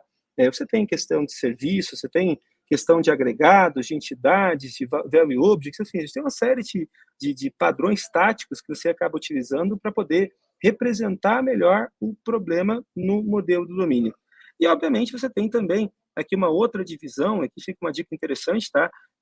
Automaticamente domínio, quando você pega uma empresa, as empresas, de uma forma geral, são muito complexas, né? E por serem complexas, com muita frequência, você acaba fazendo uma simplificação, você acaba desdobrando um modelo de domínio, um domínio em subdomínios, você identifica partes do negócio que você vai querer tratar, e dentro do subdomínio você acaba mapeando também uma ideia de contexto delimitado. Aqui fica uma dica pro aqui, tá? Em todos os anos que eu estou trabalhando com arquitetura de software, cara, eu comecei a escrever software quando eu tinha pouco mais de 12 anos, vai? Nesse tempo todo, cara, uma das grandes dores que a gente tem na hora que a gente vai pensar em estratégias de decomposição de arquitetura, cara, todo mundo entende que a arquitetura é fácil quando você decompõe essa arquitetura em partes menores. Agora, como que você faz essa decomposição? Por exemplo, microserviços. Todo mundo concorda que microserviços devem ser pequenos. Agora, quanto pequenos e qual a estratégia que eu vou usar para poder fazer essa decomposição? Na prática, tá? Eu vejo muita gente fazendo decomposições equivocadas. Por exemplo, as pessoas com frequência querem decompor, por exemplo, microserviços em entidades. Aí você constrói os famigerados entity services, né? Tipo, tem o microserviço de clientes, o microserviço de produtos. Cara, isso por definição é problema. Agora, qual seria a melhor unidade? A melhor unidade seria um contexto limitado. Então, fica aqui a dica, tá? Para quem busca, eventualmente, a solução para poder pensar em decomposição de sistemas, eu não conheço nenhuma estratégia melhor do que, efetivamente, Domain Driven Design. Mas, tendo respondido essa parte, respondido bem, vamos, então, verificar como que a coisa acaba abraçando aqui, tá? Vamos pensar, basicamente, que você tem, dentro de um contexto, você tem, por exemplo, lá, vamos pegar o exemplo mais simples, tá? Eu tenho lá pedido, o order, eu tenho especificamente o customer, cliente, né? Eu tenho especificamente o item de pedido e eu tenho o endereço. Concordamos, André, que esses são exemplos simples e bem comuns que a gente enxerga em vários sistemas? Sim, com certeza. Beleza? Muito bom, muito bom. Olha só, na perspectiva de Domain Design, você vai encontrar o cliente como sendo uma entidade. Você vai encontrar especificamente o pedido como sendo uma entidade e o order item também como sendo uma entidade. Já especificamente o endereço, ele é um value object. Por quê? Né? Então, a primeira coisa que a gente tem que concordar aqui é a seguinte: qual é o critério que eu estou utilizando?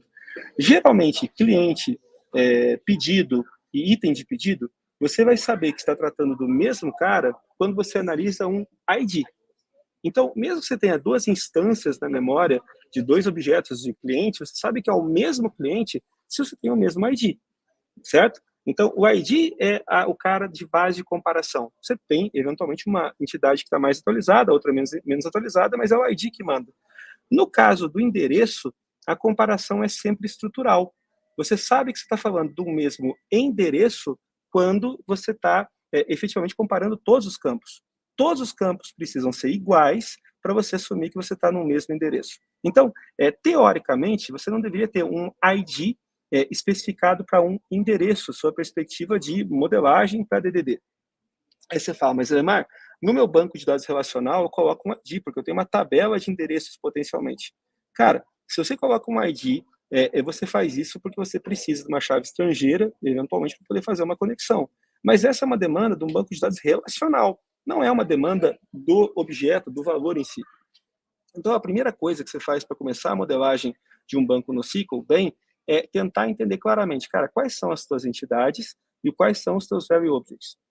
A partir do momento que você consegue detectar quais são as suas entidades e quais são os seus value objects, você vai tentar estabelecer aqui algumas propriedades. Então, olha só, no caso lá de pedido, você tem ID como sendo vários, você tem lá, por exemplo, o pedido como a ordem, você tem lá o endereço de entrega, você tem os itens, e aí você começa também a estabelecer algumas relações de composição. E aqui eu sei, tá?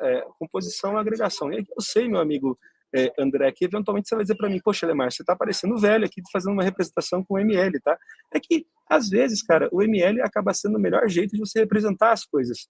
Primeiro, cara, eu vou assumir que tem vários itens de pedido e que os vários itens de pedido vão acabar tendo, eventualmente, um endereço. E eu tenho, no caso da relação com o endereço, uma relação de composição. Cara, o endereço faz parte do pedido. Já especificamente lá no caso do item, eu assumo que é um conceito de agregação, porque são entidades múltiplas que estão se formando também. Se você tem dúvidas sobre a diferença entre composição e agregação, isso é pilar de programação orientada a objetos e relação de entidades, tá? Mas é interessante você tentar entender bem isso, porque isso também te ajuda na hora de modelar um banco no SQL, tá? Então, a primeira coisa, você admite que tem esses caras. Num banco de dados relacional, como é que você faria essa implementação? Olha só que interessante, tá? Num banco relacional, você provavelmente teria uma tabela de clientes, você teria uma tabela de pedidos, uma tabela de itens de pedido. E a tabela de endereços, você especificamente provavelmente não faria uma tabela de endereço, fosse um endereço só, você botaria esses campos do endereço como flat dentro da tabela de pedido. Então, por exemplo, lá o delivery address teria um delivery address underline street, delivery address underline city. Ou seja, você teria que fazer a composição, porque, cara, bancos relacionais, tradicionalmente, têm uma estrutura tabular. Você tem lá a possibilidade de ter um campo JSON e tudo mais, mas a prática comum é você fazer essa estrutura tabular, correto, André? Até aqui estamos alinhados, não? Sim. Só uma dúvida. Via de regra, e aí você vai me dizer se tem uma exceção ou não. Toda minha entidade vai ser relacionada com ID e tudo que não tiver ID vai ser value object? Ou existem exceções para isso? Não existem exceções, tá? Essa é uma regra interessante, tá? Mas na prática, mais do que o ID, eu volto de novo para comparação. Como é que você compara a identidade de duas coisas? Por exemplo, no caso do endereço, o endereço tem uma comparação que é sempre estrutural. Você vai sempre comparar todos os campos. Cara, se você mudar o número, você tem um novo endereço, não é o mesmo endereço. Por isso que se presume, inclusive, André, que value objects são, por definição, imutáveis. Porque se você muda uma propriedade de um value object, automaticamente você deveria ter uma nova instância daquele cara. E esse é outro ponto interessante, tá? Se você programa com C# da vida, por exemplo, você acabou de chegar num excelente parâmetro para quando você usa classe e para quando você usa struct. Porque, por definição, structs deveriam ser imutáveis, tá? Então, o campo endereço é naturalmente uma struct, ela não deveria ser uma classe, porque structs são, por definição, também imutáveis. Se você está falando sobre uma outra linguagem de programação que tenha, por exemplo, o conceito de record, aliás, o próprio C# também tem o conceito de registro, né, registro imutável. Cara, se você está falando de uma linguagem que tem um conceito de registro, o registro imutável quase sempre representa bem um value object. Um registro mutável vai quase sempre representar uma entidade. Se você tem a demanda da entidade para você, então você provavelmente está falando de uma entidade e não de um value object. Perfeito aqui, meu amigo André? Perfeito, entendido. Agora, o grande ponto, André, que eu acho que talvez também adicione muito para a gente, é o seguinte, ó, no caso específico do endereço, quando a gente começa a analisar aqui especificamente o endereço nessa composição, cara, numa tabela de banco de dados, você naturalmente teria esse cara como sendo o campo flat. Você ia deixar delivery address, underline city, delivery address, underline street, assim por diante. Agora, se você está usando uma estrutura de dados que permite alguma composição hierárquica, então, naturalmente, você admite que o endereço ele pode entrar no JSON. Por exemplo, você tem um JSON para representar, que é a forma como o Raven representa um documento, com a forma como outros bancos no SQL também representam um documento. Então, no lugar de você ter uma coisa flat, o ideal é que você pegue e mantenha a estrutura do endereço com um objeto JSON representando o endereço. E funciona muito bem. Ou seja, só aí, eventualmente, você já tem um ganho, porque o teu banco passa a ser mais expressivo. O teu banco já começa. E essa é uma das vantagens, inclusive, que eu vejo com relação aos bancos de documentos, como o RavenDB, tá? Ou seja, você tem a possibilidade de começar fácil, né, a ter uma representação dos dados do teu modelo de dados, do teu modelo de persistência, que é mais próxima da representação do modelo de dados que você está adotando no teu modelo de domínio. Então, esse ponto, por si só, já é um grande ganho. Agora, o que eu faço especificamente com o meu endereço? Tem uma confusão que o pessoal faz direto, por exemplo, desculpa, o meu order item. Tem uma confusão que o pessoal faz direto sobre, cara, quando um documento deve estar dentro, quando é que você deve separar? O pessoal ingenuamente assume, por exemplo, que um documento no SQL, ele não tem relacionamentos, então tudo é filho, né? Cara, não é bem assim. Na prática, prática para a gente aqui, é você tentar detectar bloco de transação, bloco de agregação. E aí vem uma outra dica prática aqui para poder simplificar e para aprender DDD do jeito certo e fácil. Olha só, cara, o que é um agregado? Tem várias explicações teóricas para agregado, mas deixa eu dar uma heurística bem prática aqui para vocês. Um agregado sempre representa um bloco transacional. O que eu estou dizendo aqui? Ó? Olha só, eu nunca vou alterar o pedido mexendo no... eu nunca vou alterar o item de pedido sem assumir que eu estou alterando o pedido. Porque, por exemplo, esse meu objeto pedido aqui pode ter um campo que é o total do pedido, por exemplo, que vai ser modificado se eu mexer no item de pedido. Então, na prática, se eu estivesse falando do banco relacional, eu daria um begin transaction para poder iniciar o meu processo lá para alterar o order item e trabalharia com a transação, e eu teria um commit especificamente para ou eu gravo tudo ou eu não gravo nada, se eu estivesse falando do banco relacional, certo? Um banco. Agora, já em relação ao customer, repara que o customer não faz parte do mesmo bloco transacional. O customer aqui especificamente está representando um segundo bloco de transação. Eu tenho potencial. Cara, eu não preciso alterar o pedido toda vez que eu mexo no cliente. Ou, outro lado, né? Eu não precisaria salvar de novo o cliente se eu estou mexendo no pedido. Agora, essas duas entidades estão relacionadas. O que eu tenho como recomendação aqui, tá? Se você está usando o DDD na implementação do teu código, você vai ter um repositório para o teu pedido e um repositório para o teu customer. Você não vai ter um repositório para o teu order item, você não vai ter um repositório para o teu address. Ou seja, geralmente, ou do jeito certo, um repositório tem relação 1 para 1 com os agregados do teu sistema. Agora, vamos analisar isso, levando isso para uma visão um pouco mais à frente. O que acaba acontecendo aqui? Então, eu tenho, consequentemente, um agregado para order e eu tenho um agregado para cliente. Simples assim, certo? Nessa perspectiva, o que eu acabo tendo, então? Vou ter lá, por exemplo, da mesma forma, pedido ou empréstimo em parcela, acaba entrando na mesma relação, mas o ponto todo é que quando eu vou pensar num banco no SQL, aqui está a charada, aqui está coisa interessante. Olha só aqui comigo, meu amigo. Eu tenho esse banco, esse registro aqui, é um registro que, inclusive, o Raven apresenta lá num dos bancos de dados de exemplo que a gente entrega. Esse aqui é um documento que representa um pedido. Olha que interessante aqui, tá? O ship to seria mais ou menos o endereço de entrega.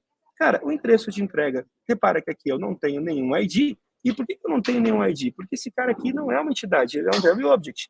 E como ele é um value object, está dentro do mesmo bloco de agregação, quando está dentro do mesmo bloco transacional, fatalmente eu acabo podendo colocar esse cara direto dentro do próprio documento. Então, eu não tenho a necessidade no banco NoSQL de representar esse cara como um documento à parte.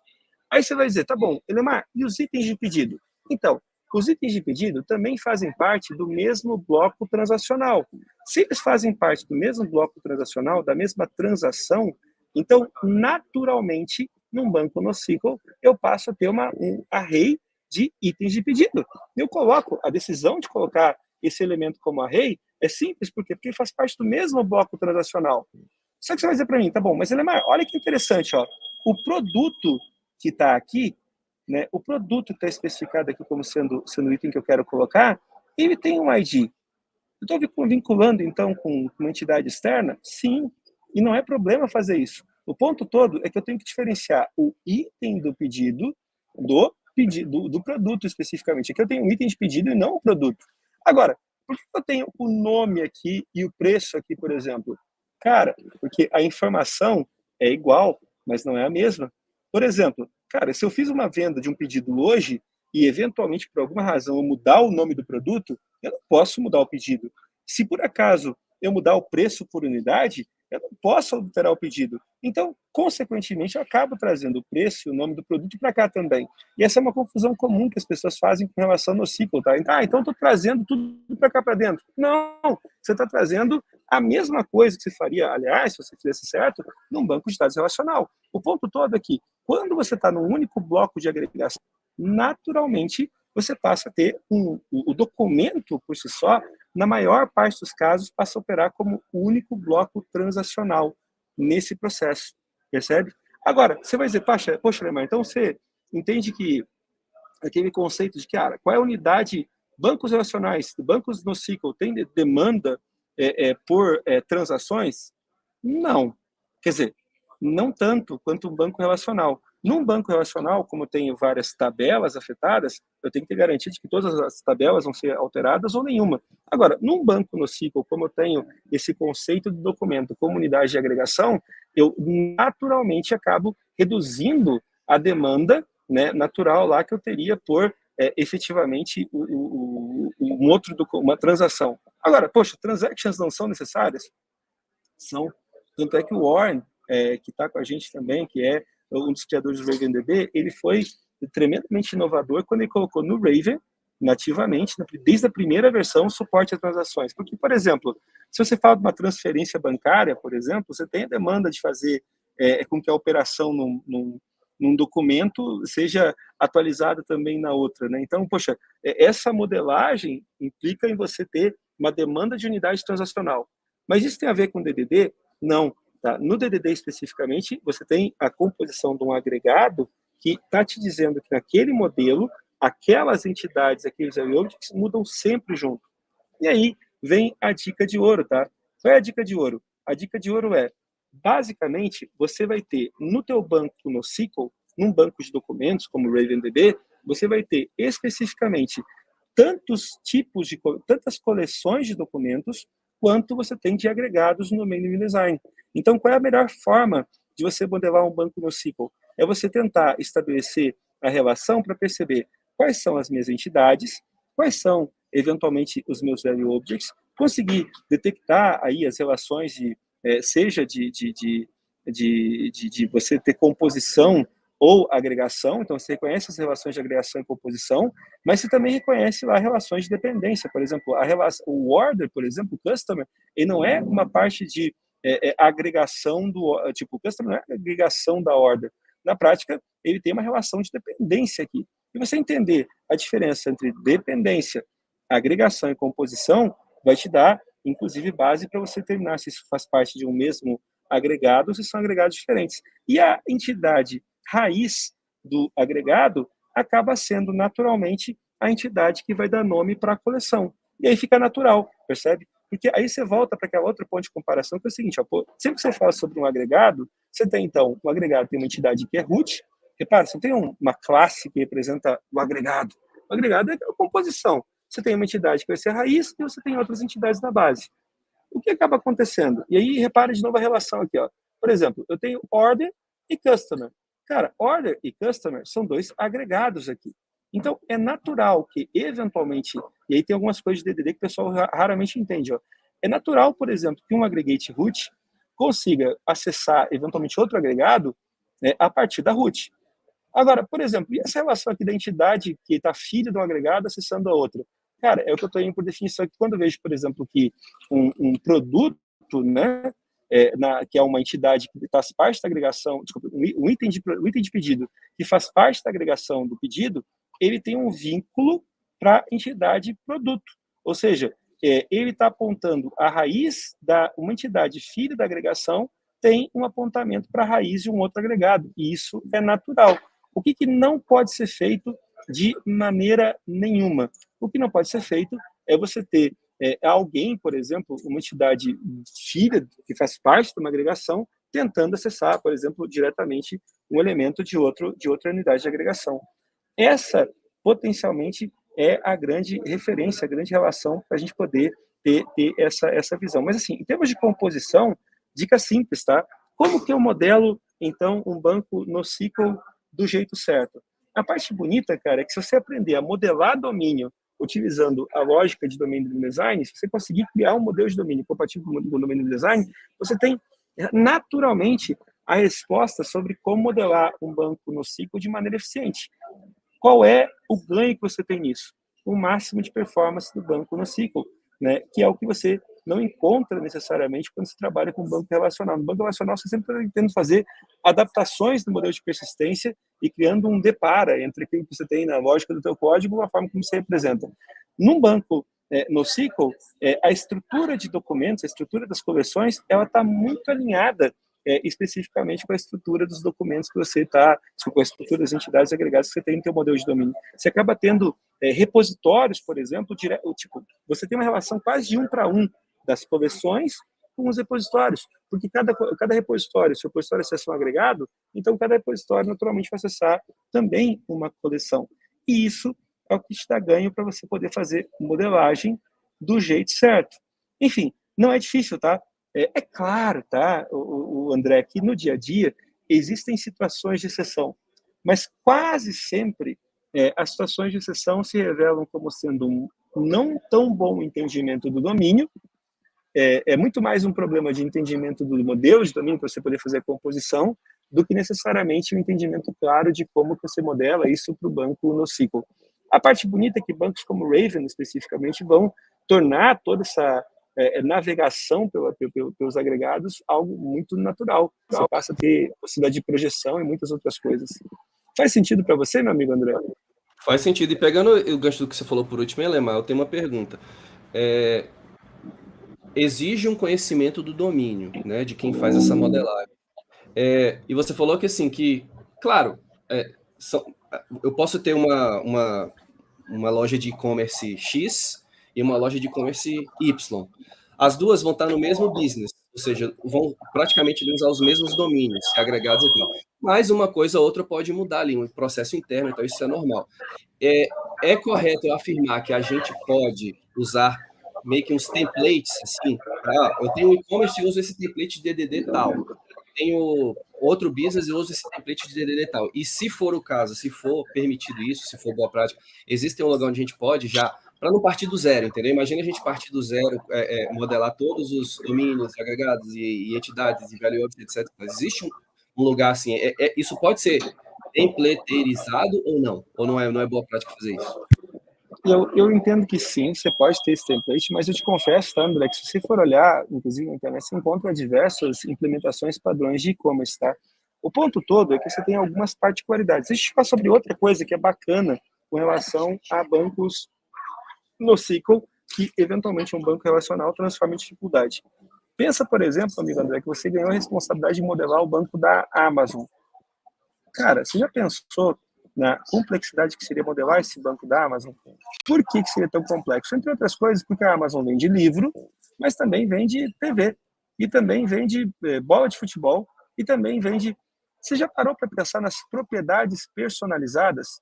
Cara, se você fosse modelar um banco como o da Amazon, cara, você provavelmente teria duas alternativas básicas para poder modelar produto, por exemplo, num banco, em tabela, num banco relacional. Primeira alternativa, cara, você faz uma tabela raiz, né, de produtos.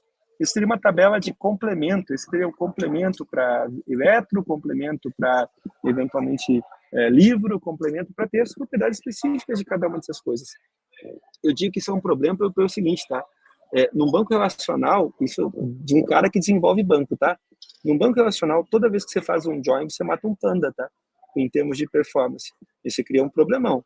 E as pessoas sabem disso. Tanto é que, poxa, o join ele não é só um ofensor para performance. O join é um ofensor, inclusive, para a própria simplicidade do sistema. Você manter um banco de dados com tabelas complementares é sempre uma dor de cabeça. Por outro lado, Cara, outra alternativa num banco relacional seria você criar colunas, né, dentro da tua tabela, que seriam colunas com valor opcional. Só que, cara, quando você bota colunas com valor opcional, você perde a ajuda de estabelecer um constraint, por exemplo, no banco, para dizer o que é obrigatório e o que não é. Ou seja, você cria um belo problema, né? Porque invariavelmente pode acontecer de você ter, eventualmente, uma mesma tabela com valores em duas colunas que seriam para tipos de entidade diferentes. E qual equivale? Aí você tem uma tabela a mais, uma coluna a mais que é especificar o tipo de produto. E aí, pô, só isso, cara, você já tem toda uma complexidade para poder fazer materialização. Como é que você resolve isso num lado do código? No código, você provavelmente teria uma classe base, que seria produto, e você teria algumas especializações, heranças, certo? Que você utilizaria para poder representar eletrodoméstico, para poder representar livro, para poder... São todas classes que dariam de uma classe produto. Cara, muito bom. Agora, como é que eu faço isso num banco NoSQL? É o melhor dos mundos, tá? E aí o pessoal, geralmente, quando ouve aquela ideia de que banco é schemaless, né? Que o banco NoSQL é schemaless, assume que, poxa, então tem que me importar com o esquema. Claro que tem que se importar com o esquema. A questão toda é que a restrição do esquema não é tão forte. Como você está armazenando JSON, cara, eu vou salvar um JSON de TV, de eletrodoméstico, tranquilamente no mesmo banco de dados que tem um outro JSON que está representando, eventualmente, um outro tipo de produto. Isso vai ficar natural. Agora, conectando com o que você me perguntou, né? Porque parece que eu dei uma curva. Não dei, não. O problema todo, André, é que cada e-commerce, às vezes, o problema não está no geral. O problema está nos detalhes. Né? Tipo, cara, nem todo e-commerce, por exemplo, tem a diversidade de produtos da Amazon, entende? Então, você tentar pegar um modelo da Amazon como ponto de partida é pouco eficiente. Cara, da mesma forma como uma loja que vende eletrodoméstico não vai ter as mesmas propriedades de uma loja que vende, por exemplo, artigo esportivo. Então, embora você tenha no alto nível as coisas sejam parecidas, eu sempre digo, meu amigo André, nos anos todos que eu tenho de experiência, você não tropeça em montanha, você tropeça em cascalho. Né? Então, o que acaba acontecendo é que você acaba fazendo no alto nível tudo igual, mas quando você vai ver os detalhes de implementação, você vê que tudo começa a ficar mais difícil, né? Esse modelo que a princípio deveria te acelerar, ele complica. E aqui uma dica prática, tá? Temos um trade-off aqui, tá? Toda vez que você toma uma decisão que tenta acelerar o processo de implementação, ele vai dificultar a manutenção. E toda vez que você tenta fazer alguma coisa para facilitar a manutenção, cara, vai demandar um trabalho maior para você pensar em implementação. O que quer dizer com isso?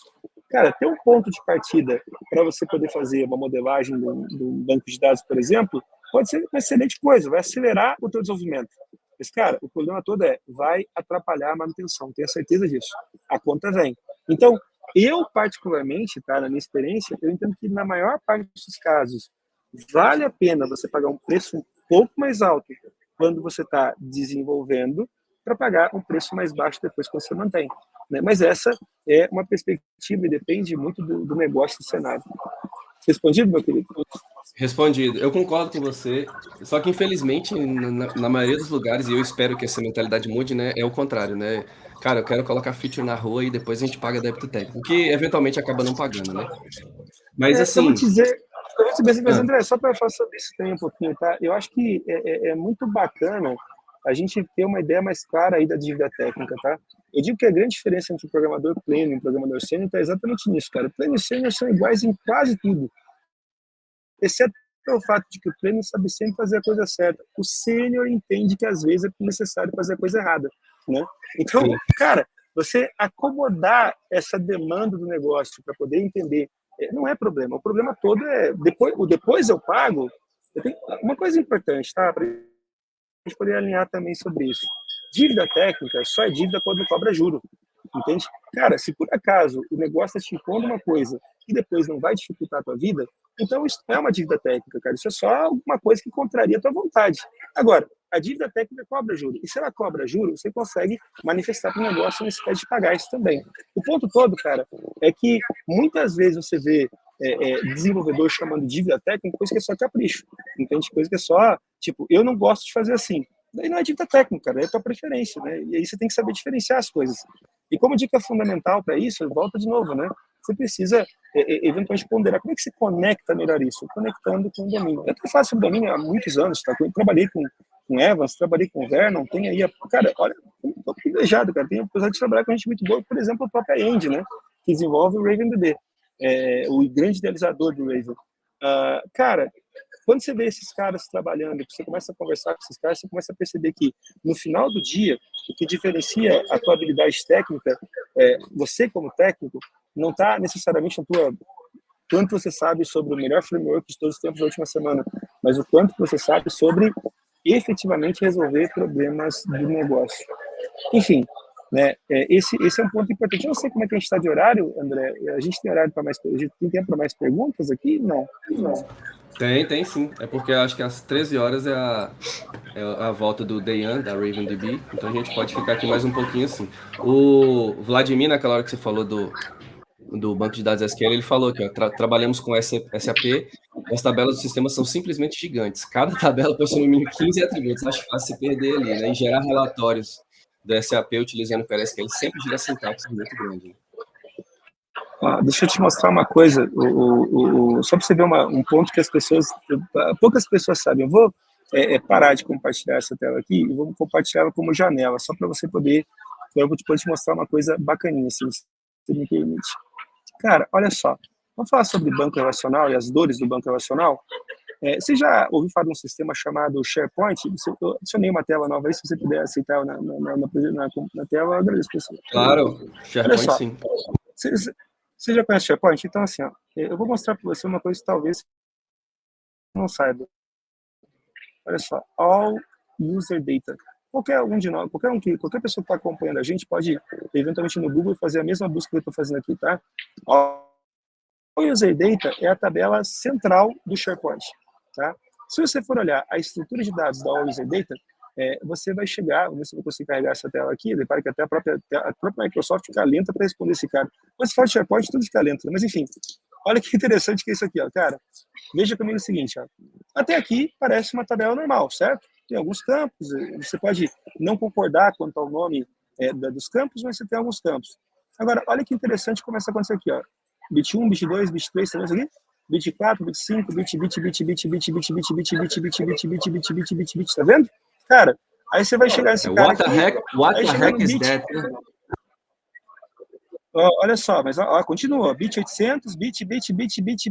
Pô, aí terminou os bits. 1000 bits. Aí você pensa, cara, 1000 bits? 1000 colunas, bit. Agora, olha só, datetime. Mesma coisa. Aí vamos para outra tabela. Vamos pegar lá a tabela... Vamos pegar uma outra tabela aqui que seja float. Cara, float, mesma coisa. Você já tinha parado de pensar nisso aqui, meu amigo André? Não, nunca vi essa estrutura em nenhum lugar, primeira vez. Então, cara, isso aqui é o seguinte, tá? Isso aqui é como é que você acha que a Microsoft consegue pegar no SharePoint aquele conceito de lista, onde o usuário determina quais são as listas que vai ter com que propriedades. Cara, ele tem literalmente um tabelão chamado All User Data, com literalmente milhares de campos, e um outro tabelão que faz uma relação, dizendo que esta coluna equivale a essa informação da lista. Essa coluna equivale a essa informação da lista. E todas as listas, na prática, são salvas dentro desse único tabelão All User Data.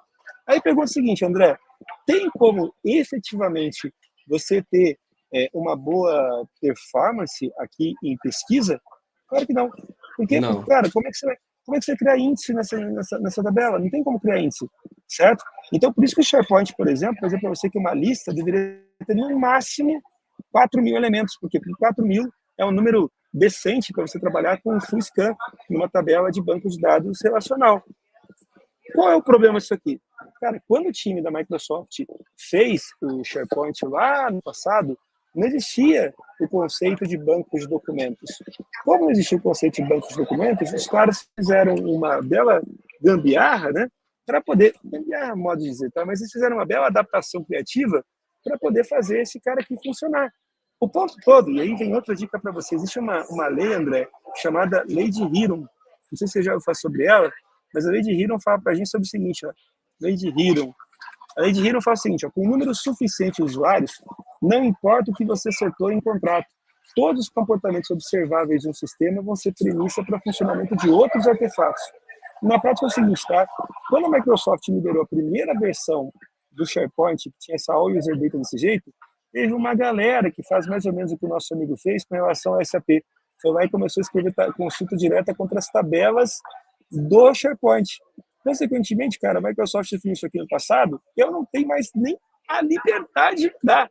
Porque, cara, mesmo que eles peguem lá um Cosmos, ou o próprio RavenDB, quiser, vamos usar o RavenDB, vamos usar o Cosmos. Dá para mudar? Não dá para mudar. Por quê? Porque no mundo, todo mundo que está utilizando aquela estrutura, e essa acaba sendo a grande dor, tá? Quando você vai trabalhar especificamente com o banco de dados relacional e a decisão, por exemplo, do... Cara, SAP vai na mesma linha, né? Tipo, cara, SAP é mais velho, é mais velho do que os bancos de documentos, mas os bancos no SQL ficaram populares há relativamente pouco tempo, os sistemas são mais antigos que isso. Cara, a prática é que tem colunas nas tabelas da SAP que estão definidas lá antes do colega eventualmente ter o negócio dele. Tem colunas que eventualmente já nem tem mais significado, mas que são mantidas lá por questão de compatibilidade retroativa. E, cara, em um banco no SQL, tudo fica mais fácil. E aí que o schemaless eventualmente fica bonito, tá? Porque com o tempo você conseguiria evoluir para adicionar ou retirar informações conforme fosse ajustado. Enfim, o ponto todo, meu amigo, é que assim, do ponto de vista técnico, e aqui eu sou meio suspeito para falar, tá, André? Desculpa pelo ruído no entorno, não sei se está pegando muita coisa para você, espero que não, tá? É que eu estou num ambiente meio barulhentinho aqui.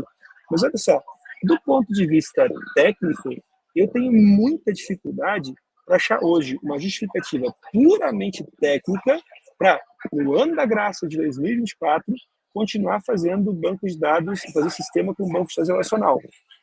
Agora, vamos lá, tá?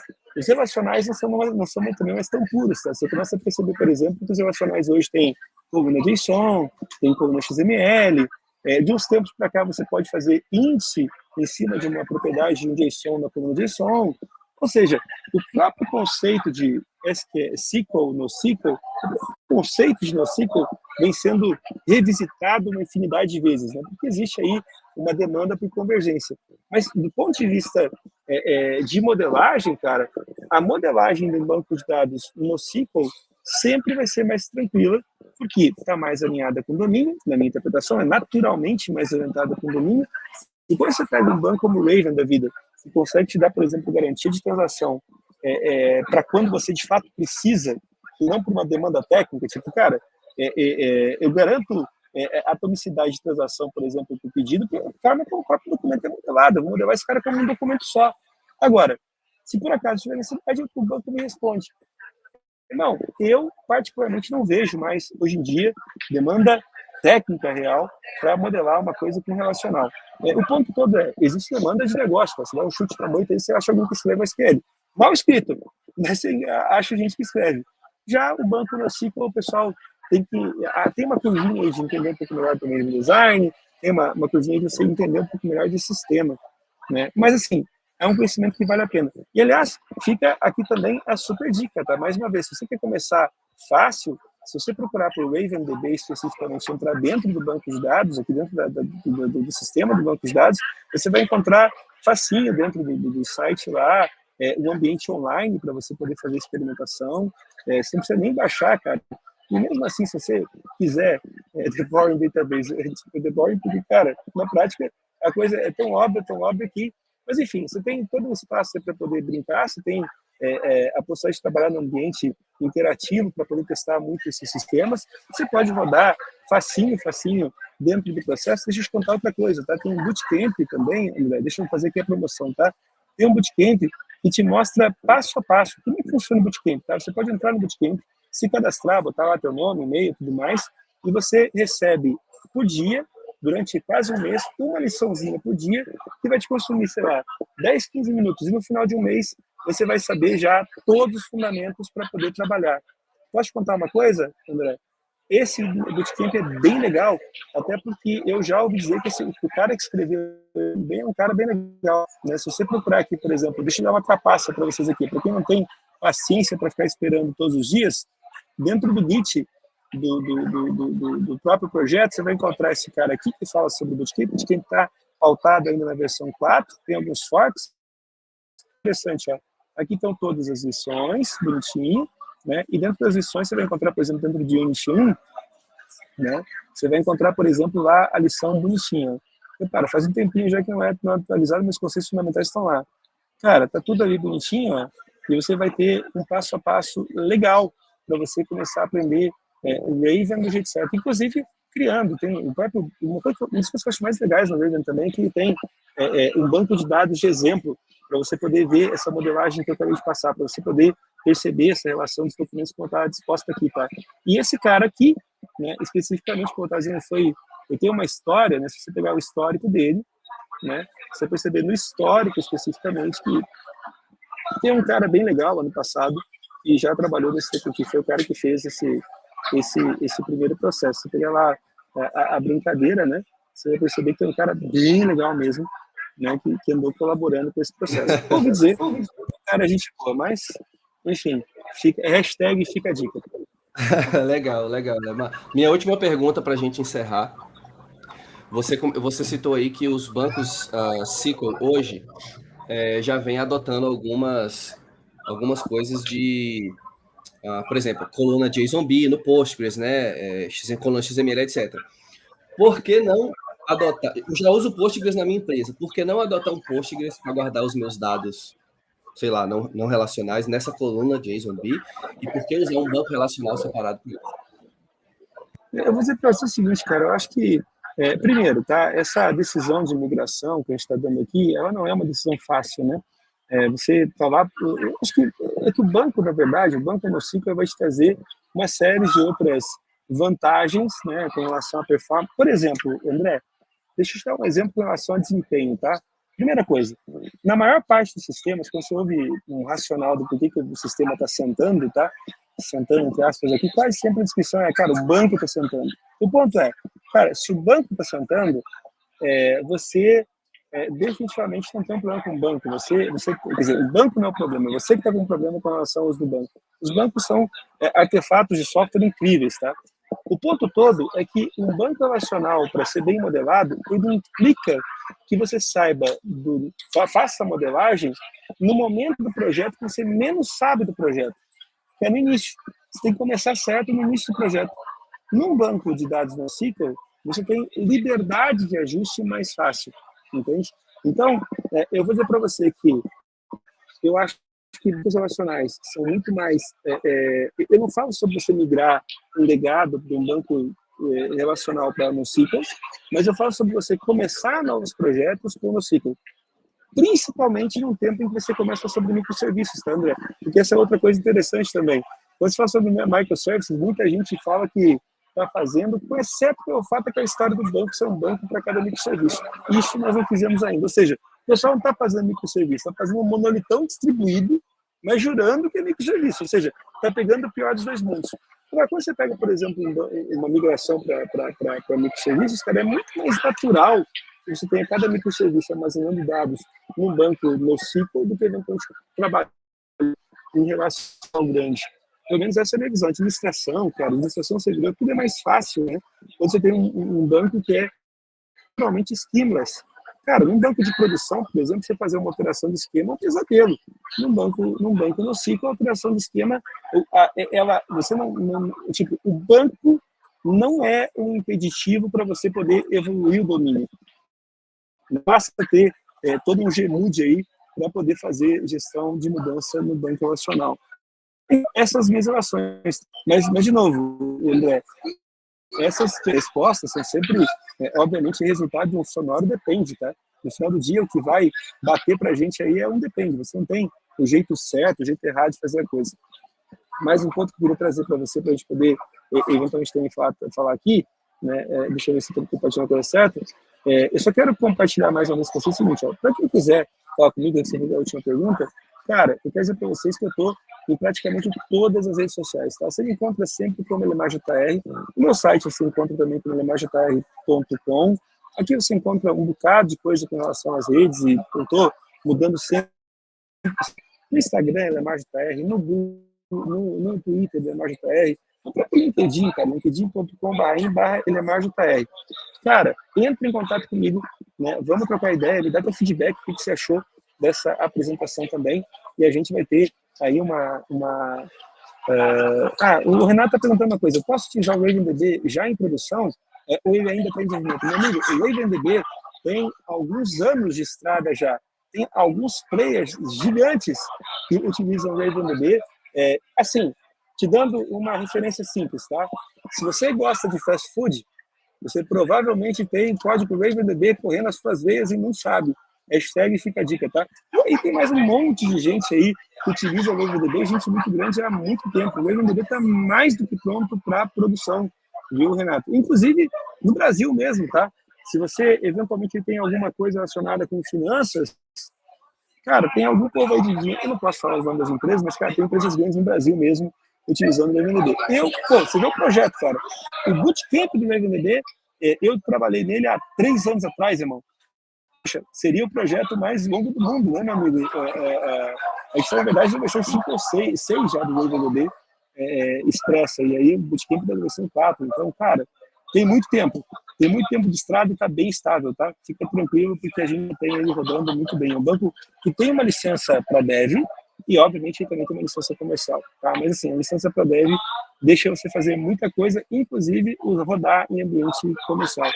Mas, enfim, dá uma olhada lá na licença, no price, e a gente consegue tirar todas as dúvidas com isso. Certo, meu amigo? Estamos alinhados?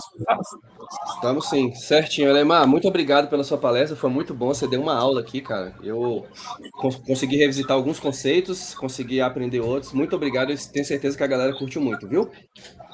Agradeço demais a vocês, parabéns. Peço desculpa aí no início do processo, a gente meio ruim, mas, cara, é uma honra estar falando com vocês. Estou feliz demais aí de estar participando dessa iniciativa. Parabéns pela organização do evento dessa iniciativa. E também obrigado ao pessoal do próprio RavenDB que viabilizou a minha participação. Vai ser super... Quer dizer, o pessoal do RavenDB é meu time, né? Mas a gente sempre fala, não é legal de falar, tipo, meu time. Obrigado ao meu time por ter me colocado. Seria uma coisa meio estranha. Mas, enfim,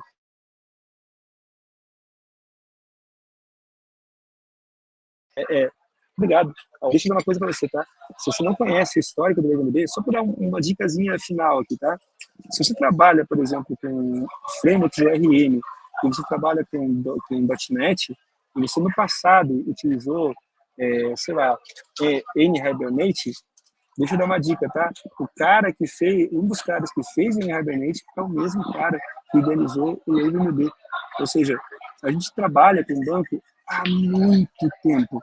Não é coisa de ontem, e assim, coisa grande. Tem umas histórias legais para contar em bastidores, mas essa, só quando o evento é presencial, no bar ou shopping. Por enquanto, a gente faz um shopping virtual e agradece vocês pela excelente recepção. Vocês são demais mesmo, parabéns pelo evento e espero estar presente aí nas futuras edições também. Com certeza, vamos fazer mais coisas junto. Obrigado, viu, Lema? Obrigado e um bom resto de dia para você, viu? Valeu. Para você também, meu querido. Até mais. Tchau, tchau. Tchau.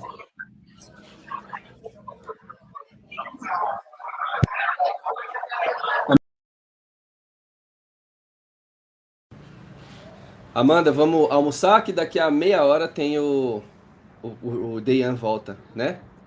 Isso então, galera, aí. às 13 horas a gente volta. Eu vou lá almoçar agora, que eu tô morrendo de fome, e vou deixar a Amanda só com os recadinhos finais aí depois a Amanda vai colocar um banner na tela. Mas continue na sala, deixa ligado aí, dá pra galera ir almoçar agora, meia horinha dá pra fazer. E aí às 13 horas a gente tá de volta, beleza? Beleza. Pessoal, só deixando alguns recadinhos para vocês, né, para que não fiquem perdidos. Algumas pessoas estão enviando alguns recadinhos falando que não estão recebendo os links das salas, né? Todos os links estão no nosso YouTube. É só se inscrever no canal, ativar aí o sininho para ficar mais fácil. As salas começam, vocês já são notificados, porque o evento é gratuito, é online, então o nosso canal está aí à disposição para que vocês possam assistir, né, todas as salas durante esses 4 dias e também rever as apresentações que vocês também mais gostaram. Então, a gente já teve ontem uma maratona super legal com a sala da Criar Labs, com a sala do IESO, Terraform e Ansible, com muita mão na massa, teve com o Henrique, né, Bastos, a abertura do evento. Hoje a gente já teve Elemar, já teve aí um pouquinho da sala da RavenDB. mais cedo teve o Léo. Então, assim, perdeu alguma coisa? Volta lá nas salas do DevOps Fest e assiste um pouquinho mais, para que vocês não percam o conteúdo. Ou então pode assistir depois, não tem problema não, tá bom? E o mais importante é não ficar atrás. E a gente está enviando, tanto pelas redes sociais, a gente está colocando todos os links, e também por e-mail. Pode ser que caiu no spam do e-mail de vocês. Depois vocês dão uma olhadinha, apenas para tirar essa dúvida, porque a gente encaminha sim, tá bom? Eu vou colocar aqui, tá? O nosso time aqui de almoço, e qualquer coisa é só entrar em contato com a gente aqui pelo chat, que a gente dá uma olhadinha para vocês, tá bom? Um abraço e daqui a pouquinho nós estamos de volta, se Deus quiser. Deixa eu só colocar aqui.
Hello, people!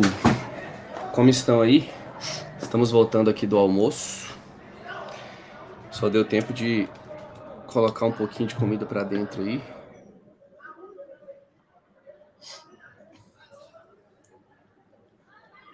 A Amanda já tá entrando aí. E aí, Amanda? Está no mudo. Para variar. Tudo bem, meus amores? O Dejan e a Elke já estão aqui. A Elke vai dar uma palavrinha ou Amanda? Ela falou que está disponível para ajudar, se precisar de traduzir, falar alguma coisinha, né, Beleza. com o pessoal. Ela vai Vamos ficar aqui puxar no eles back aqui. também. Tá, vamos puxar eles aqui para a sala. E eu vou começar a chamar o pessoal nas redes sociais também. Tá. Depois você só muda o banner aí de trás, por gentileza, Amanda. Agora.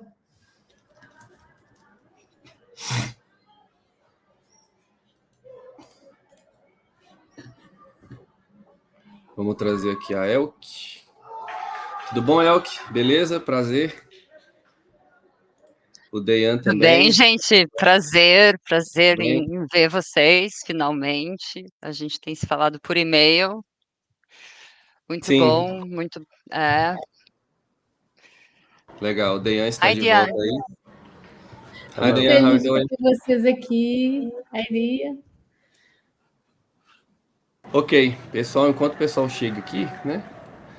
Deu uma pausazinha, deu uns 30 minutinhos de almoço. Aí a gente vai começando a palestra do Dejan aqui. So let's switch to English. Dejan, welcome one more time.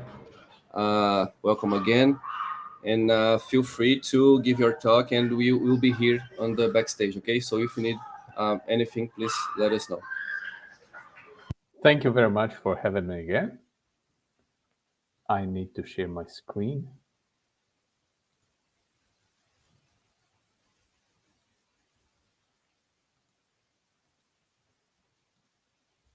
All right. So for the second time today, I'm going to give you a talk, and this time I will be talking about best practices with NoSQL. My intention here is to provide you with some information and some knowledge that will be useful to you if you're developing applications, not only with NoSQL databases, but in general. So I will be talking about modeling a bit, about optimizations, how to reduce number of calls to the database, and similar things. But I usually like to say every solution is a solution to some problem. So if we are introducing NoSQL databases as a new category of the databases, we need to understand why. I like to say that I never want to run my projects on autopilot. And this means on every project, I start thinking from the very beginning. And I have some favorite choices of technologies and patterns, but every time I'm starting the project, I'm thinking again, is this right tool to be used? Do I actually have problems that will be solved by this specific piece of technology? So looking at relational databases, they were incepted exactly 54 years ago. Edgar Codd was working for IBM back then, and in 1970 he wrote this paper, A Relational Model of Data for Large Shade Data Banks. And this was the inception of relational databases. This was a big revolution back then because this was first type of databases or data banks, as they were called back in the days, where your data structures in database were not impacted by the underlying hardware. This was the first time that we detached hardware from logical data structures that we are storing in a database. This was a revolution of a kind, and precisely for that reason, relational databases became standard in 1980s. What is interesting to see here is that even though Edgar Codd was working for IBM, first commercial implementation of relational database management system was Oracle One. So you can practically see how important it is to be first in the market. And what is also interesting is when you start reading history, you see that IBM customers were actually asking from IBM to implement a relational database, and it took a couple of years for IBM to come up with their own implementation. And in 1980s, relational databases became a golden standard. So if you want to persist data, natural choice was to use relational databases.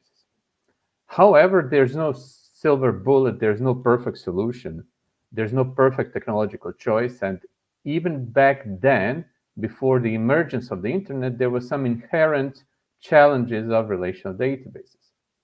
So first, when you're programming, creating objects, and these objects can be rather complex in their nature, and you are creating sometimes complex graph where these objects are connected. Now, to store those objects, this graph of objects inside of the database, relational one, you need to translate this into tabular structures. And this is called impedance mismatch. So this is mismatch between the data structures that you create in the memory and the data structure you are using for persisting this data. Essentially, you end up having two models. One is your domain model, and the other model is persistence model. And you need to constantly translate back and forth between these two models. This is a bit of a challenge, additional work for you if you want to persist data. And people came up with ORMs, which stands for Object Relationship Mapper, which make this task a bit easy for you. Also, relational databases are using this technique called normalization, where you are splitting object into many tables, and then you are using data deduplication. And then this works fine when you're writing, but when you need to read data, when you need to query your data, you essentially are reassembling your objects from several tables. And now if you're fetching relationship, this means that you may end up with joins over 6, 7, even 8 or 9 tables. And you can already assume that this is, again, a non-trivial task for a database. And then in mid-90s, internet emerged. And this came with certain unpredictability. Before emergence of the internet, you are a developer, you approach your customer, which is, let's say, some kind of enterprise organization, and let's say 500 people work in this organization. Those 500 people will be users of your application. If they grow, let's say 10% over the next 2 years, annually, you will end up with 600 users against something you can predict. And more or less, what type of the data they will be storing inside of the database. In mid-90s, with emergence of the internet, lots of these assumptions became invalid. So modern internet era applications have unimaginable potentially number of users. You are showcased on Hacker News or similar website, you can receive surge of hundreds of thousands potential users in one day. Or you air your advertisement during the Super Bowl. We saw that this can bring your web application or website down. Also, people are producing various kinds of data, so you cannot count anymore on predictability, on the volume of the data or structures. So people can produce semi-structured or even unstructured data. Also, nature of modern applications is that you are storing things once and you are reading them many times. And as we saw with normalization, relational databases are optimized for writing. Finally, relational databases were intended to operate on mainframe machines, or when you want to scale, you scale up by coming with a more powerful server. Relational databases never natively supported clustering or scaling out across multiple machines. So all these factors, inherent challenges and this new age challenges, brought to the resolution in mid-90s, where big companies like Google, Pinterest, Yahoo starting developing their own customized solution for the specific problems of the internet era. And this is very vast and diverse ecosystem of data persistent storages.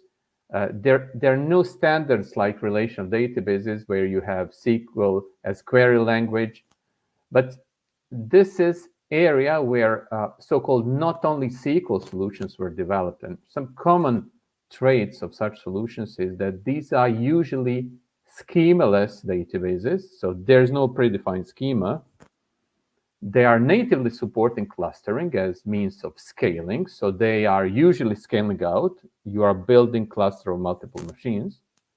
They're intended to run on mostly cheap, non-specialized hardware, so you are counting with possibility of these servers going down, but since you're running in a cluster, this should not be a problem for you. These databases are optimized for reading because this is primary activity that your users will be executing against database. And they are mainly open source, and this is interesting. Open source entering the area of the databases. Generally speaking, these databases are rather autonomous, so you don't need dedicated DB application administrator anymore. And speaking generally, there's more accent on the metadata. What do I mean by metadata? So here on the screen, you can see 4 major categories of NoSQL databases. Now, I already mentioned this is a very diverse ecosystem, but this could be stated as 4 major database types. And each one of these types is solving specific problem. This is what I mentioned. You have specific problem, you will find concrete solution for your problem. So first category are key value stores. You probably heard about the REPs.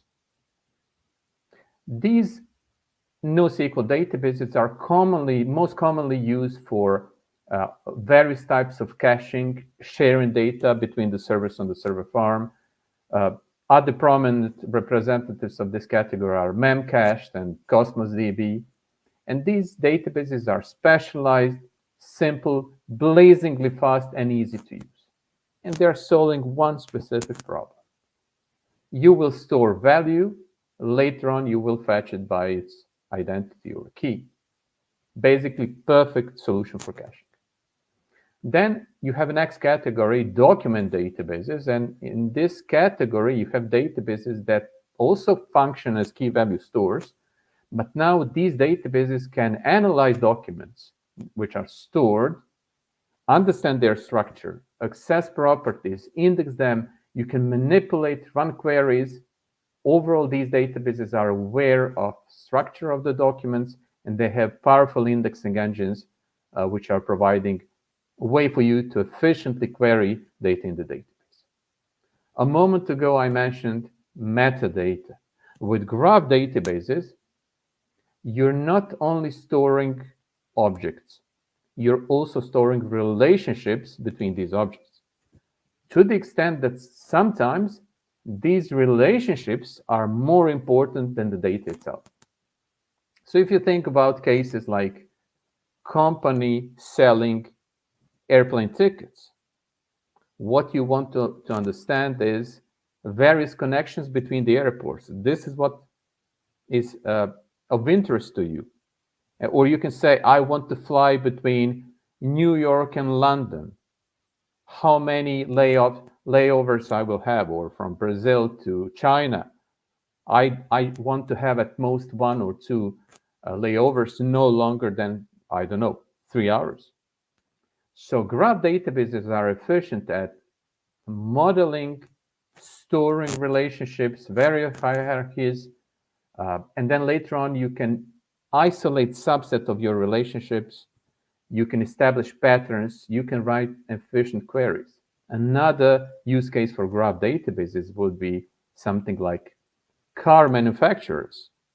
You probably are aware that cars consist of thousands of parts with subparts, and these subparts have their own subparts. So typical cart is like giant fractal structure, where you have components with their subcomponents. Graph databases are an ideal solution for this, and probably most famous one is Neo4j. And finally, fourth category, you probably heard, for example, of Cassandra or DynamoDB. These are so-called wide column stores. In relational databases, you have tables with limited number of columns and almost unlimited number of rows. Here, you have also almost unlimited number of columns. So this is quite interesting for storing various heterogeneous data structures. And again, these four categories, each one of them is solving specific category of problems.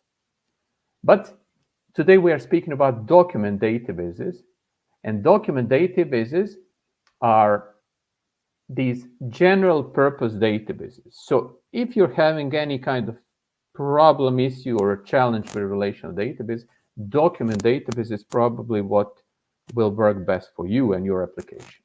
And today I'm going to talk about a bit of modeling with document databases. You already heard that I'm DevRel for RavenDB. So today I'm going to demonstrate you a bit modeling of document NoSQL on RavenDB. So what you can see here, I'm running in the cloud, in the RavenDB cloud. I'm running cluster of 3 nodes. I already mentioned to you that RavenDB can run on something as humble as small toy hardware like this one. This is Raspberry Pi Zero. But this single machine is not enough for real actual production usage. What you want to use in production environment would be cluster like this one, where I have multiple machines. And if I lose 1 or 2 servers, it's not a problem for me because I have remaining one with my database running on it. So when I go and create new database, I can say I would like this database to have replication factor 3. And then my database will have 3 replicas. Each server in this cluster will hold 1 replica, 1 exact copy of my database. So this provides for me high availability because I can sustain the loss of 1 or more servers I have.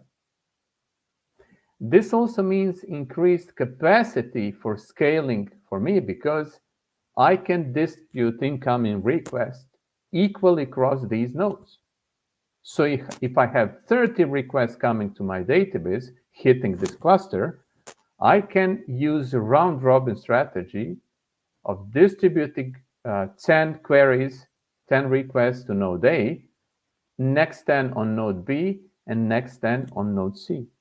And this will be happening simultaneously, so I will use this provision capacity to make life easier for my database. In document databases like this one, usual most common storage format is JSON. Here is one sample database, and if you ever worked with something like Microsoft Access or SQL Server, when I go into these documents, you will recognize that this is famous Northwind database. Northwind is Microsoft canonical example of relational database. But what we did here, we took relational Northwind model and we remodeled it into document model. So what is interesting here is that document database like this one can also function as a key value store. If you look at any of these documents, this is JSON document. It was created by serializing object of a class. Here is one such class. So what you can see when you look at this data model, this is C#, and you can see this is completely normal domain model, unpolluted by persistence details. So when you, if you look, this is employee model, and you can see here is the address. And this is object of class address, and you can see here, class address contains location, and then location contains latitude and longitude. So no traces of persistence mechanism here, which means you don't need two models anymore. You don't need domain model and persistence model. You can work with domain model, send objects of your domain model to the database. It will be serialized into JSON and stored here. When I mentioned that database like this one can work as key value store, this is what I meant. This is unique identifier of this document in the database. And I can say, please load me employee/8a, and deserialize it into object of employee class. So in this case, database for you is like some kind of a black box. You can send it objects, one or more objects. They will be serialized into JSON and stored, as you can see here. Later on, you can say, please give me my employee 8a, and database will send you back JSON, and RavenDB client will deserialize this JSON into object. So you can already see benefits. No more separate persistence layer modeling, no more need for ORM. You are working directly with a database that knows how to save and load objects that you send. And as we mentioned earlier today, if I don't spend 1 hour per day working with ORM, configuring it, defining mapping, translating back and forth, this will be 1 more hour for me to actually work on my application, on business features that will bring additional business value to my customers. And if you look, for example, at typical case of purchase order here on the screen, you will notice something very interesting. Order lines are not positioned in separate table or separate collection anymore. Now I can have everything in one place. So this is my order. Here are the order lines. I can store collections because this is not relational database anymore. This is now JSON that can store collections like this one. And what you can see here, something rather complex like this nested data structure can be stored as well. So what you end up with is you take physical document like paper invoice or paper purchase order, you model it as one class. Here is the class with subclasses. So I have here order, shipping address, order lines, and order contains a list of order lines. So these classes are modeling one paper document. I will create object of this class. I will send it to the database, and I will end up with one JSON like this one, matching one paper document. So I have direct correspondence between objects in real life that I'm modeling and the underlying persistence mechanism. What this also means is instead of storing order like this one into 3, maybe even 4 tables, because I will need one in relation database, I will need one table for orders, second one for order lines, maybe even additional table to store shipping addresses with this data. I now have just one data structure in the database. And if I want to load it, I will not have to create 2 joins with over 3 tables. I just need to access single document and fetch my original object back. So by the very definition of the storage, what we have here is data model that is making database life easier, because database, in order to deliver such object to me, will not have to work hard to join several tables to deliver my original object to me.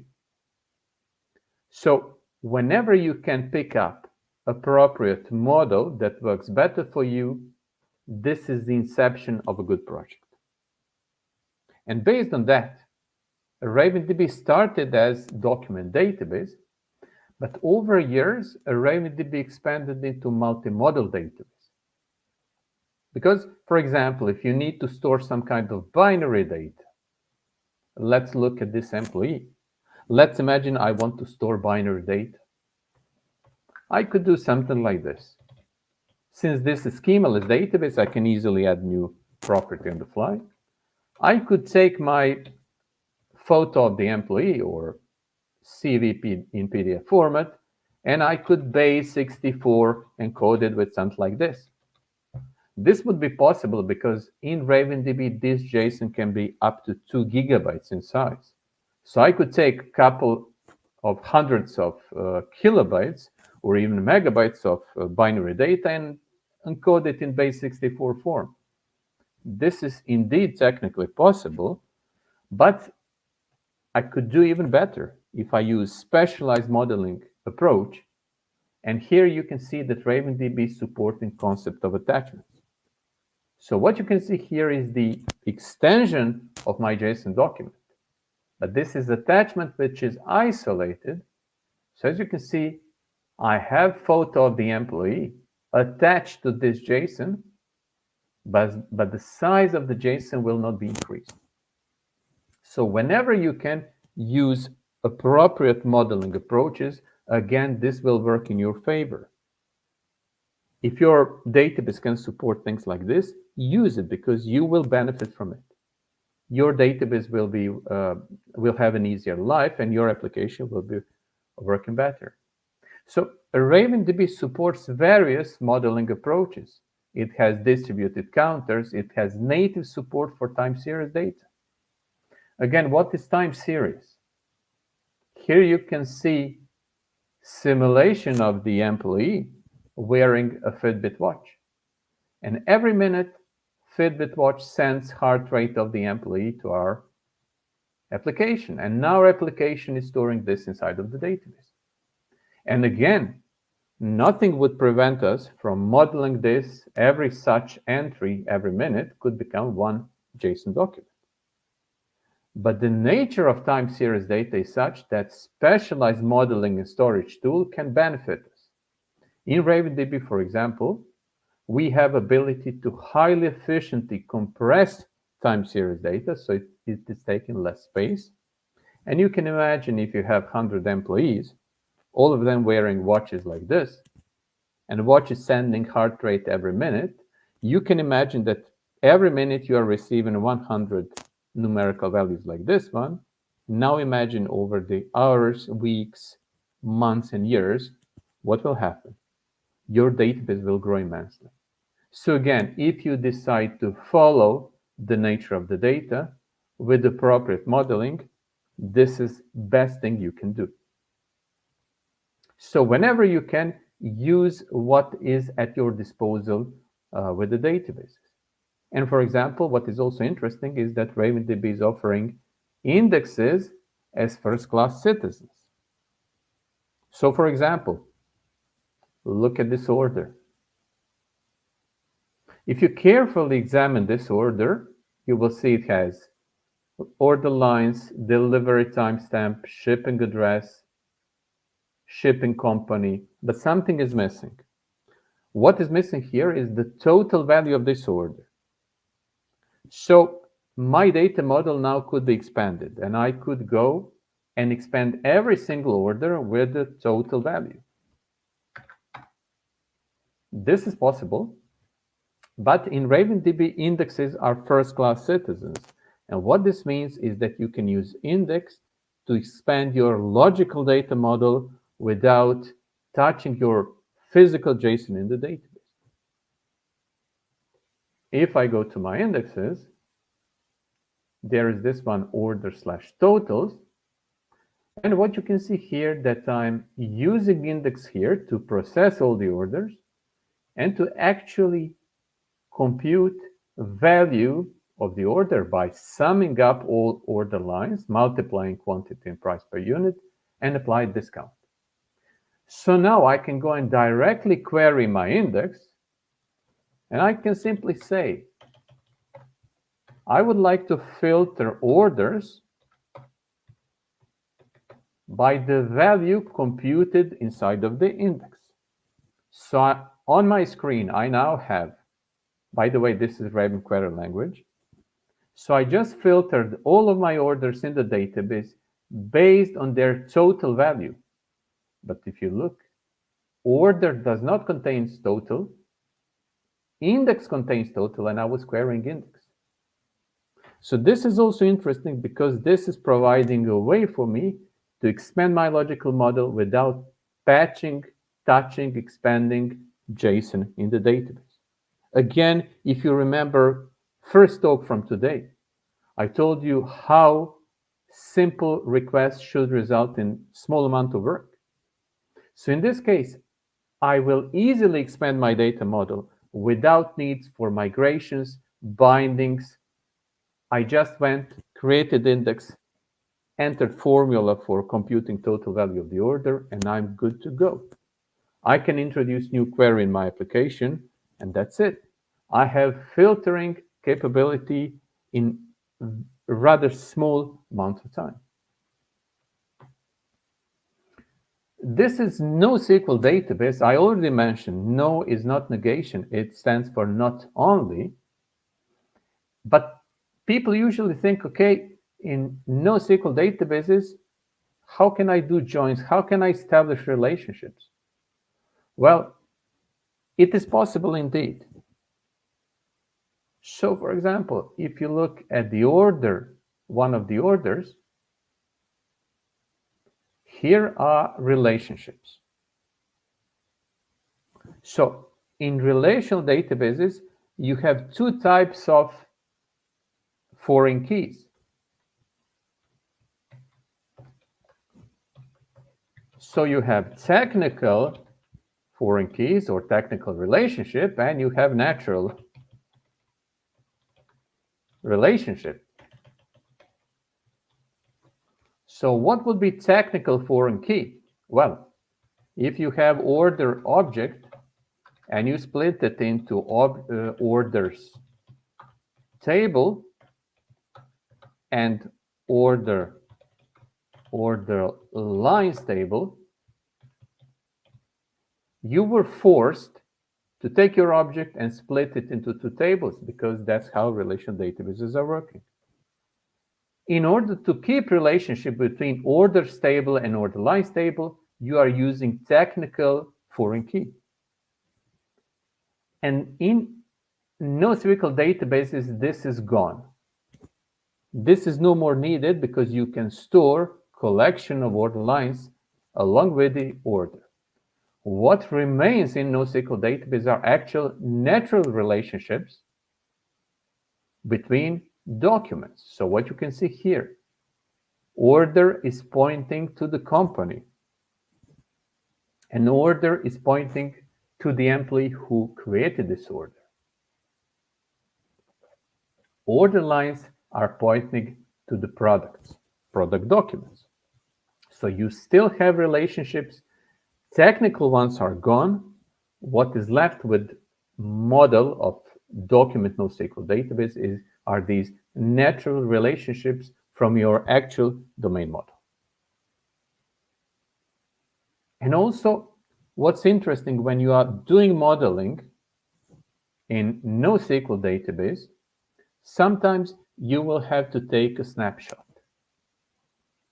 You remember, if you have been working with relational databases, that you have concepts like first normal form, second normal form, third normal form, etc. These are properties of a good relational database model. However, there are situations where even in relational databases, you cannot model data without data duplication. So if you look at this data model, you can see that I'm pointing in this order line, I'm pointing to the product. However, What you can see here is some data duplication, because if we go to this product, for example, one of them, you will see that product already has price per unit. So what is then reason for me to duplicate this data, price of the product, here? Well, imagine what would happen if I delete price per unit, if I say, okay, this is data duplication. What I'm introducing now, I'm introducing data corruption in my data model. Because what I have now is every time any of these products which are contained inside of this order are changing prices, this would retroactively change the total amount of this order. So what I'm doing here, I'm creating so-called point-in-time model, where I will point to my product, but I will also take a temporal snapshot of the important data points for this document. And for this order, what is important is actual price of the product at the very moment when this order was created. Please remember this, because even if you're working with relational databases, in some cases, you will not be able to go with third normal form. And this goes for all temporal modeling, where you need to take a snapshot of the state of the system at the time when you create a document like this one. Document modeling in NoSQL databases is topic for itself, and I could speak for hours about it, but I will try to give you some best practices in next 25 minutes. There are no recipes. So first thing that you will have to do if you're transitioning from a relational database to NoSQL, you will have to unlearn some things. You will have to unlearn the way you were modeling things in relational database. And after you unlearn, you will start learning new way of modeling that is appropriate for document database. If you're familiar with domain-driven design, I think LMR spoke about this today a bit, then you will recognize that document like this one represents aggregate root. And if you look at these order lines, you will easily recognize that these are value objects. So this is also one good point.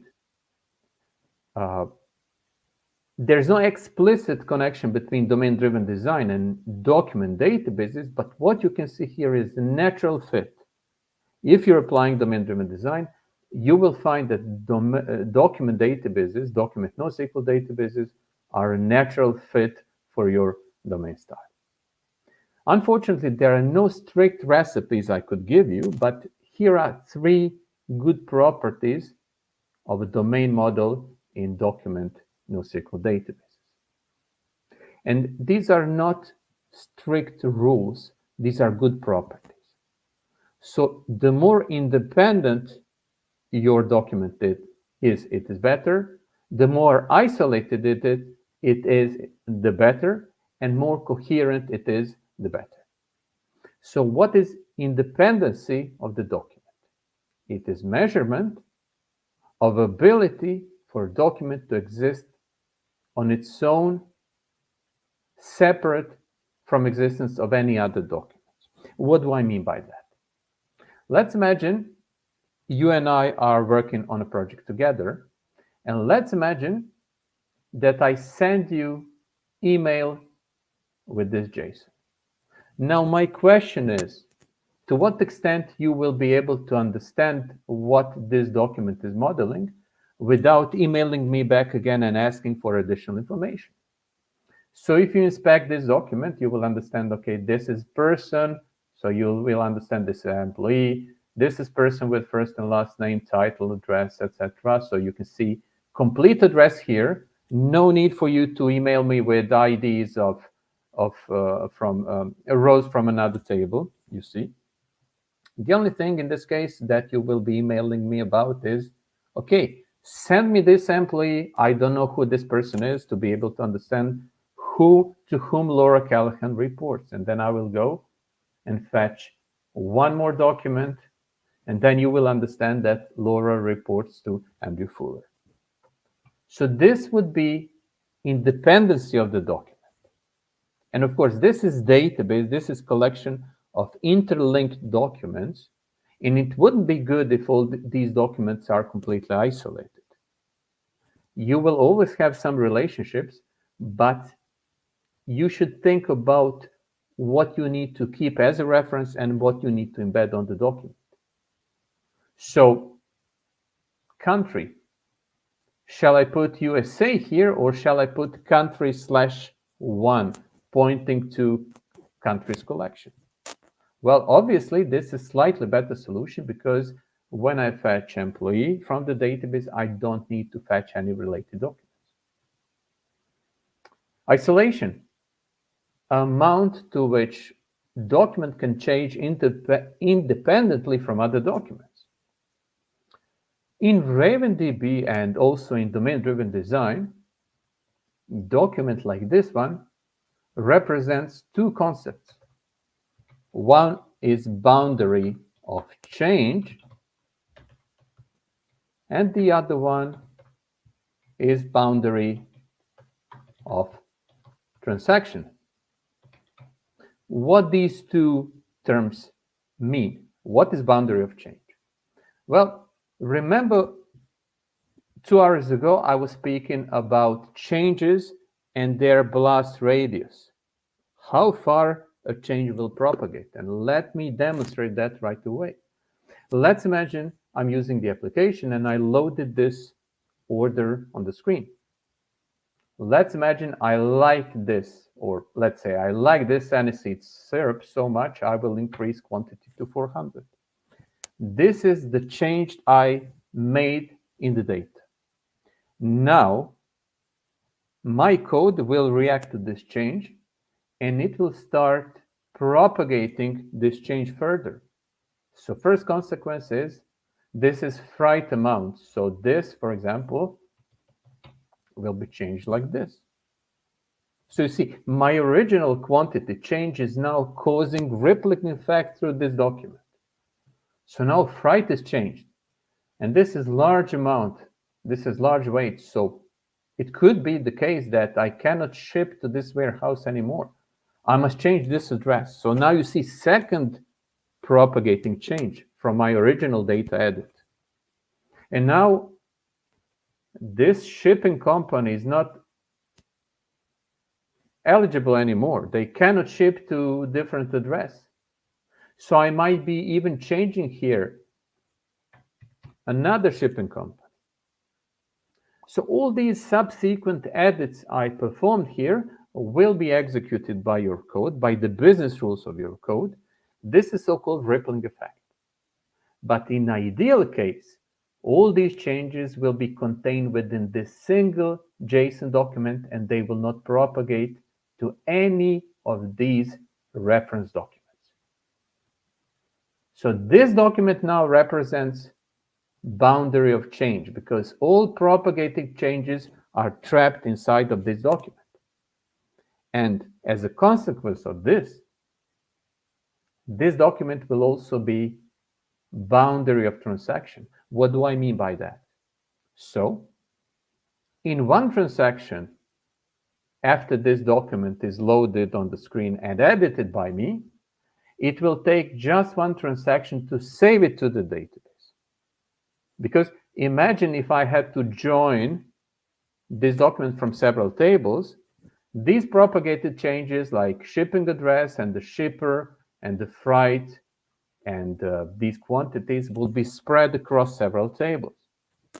Now, with this document modeling approach, I will have to load just one document, and I will have to save back to the database just one document to persist all edits made by the user of my application and all changes that are computed consequently from the business rules and algorithms from my code.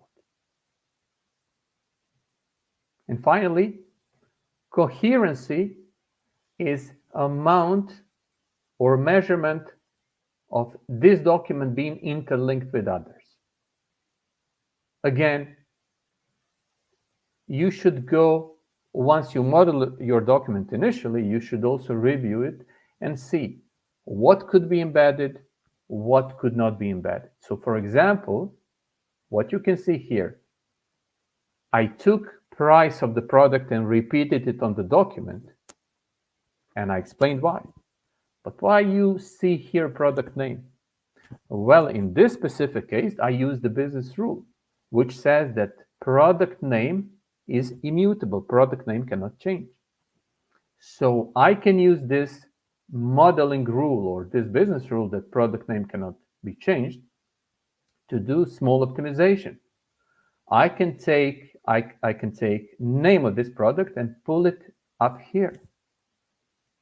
I can do it because I don't have to worry if product name will change. Now, this means that if I want to load and show this order on the screen of my application, I will not have to go and fetch for every one of these products their names. I have them here. So small optimizations like that are possible, even recommended, and data duplication is not a sin anymore with document model. So this is what I meant when I said you need to unlearn some things from relational databases, old way of modeling, and now mentally accustomed to this new approach. And relationships, as we mentioned, can still be modeled. Many to one. Here it is. This order and other orders pointing to the company that is related to them. When you have one-to-many in relational database, you would have foreign key. Technical one, here in NoSQL document databases, usually end up with embedded documents like these. And in domain-driven design terminology, this translates to value objects. Value objects are those objects that can only make sense, they have meaning only in the context of the parent aggregate root document. It is also possible to establish many-to-many relationships.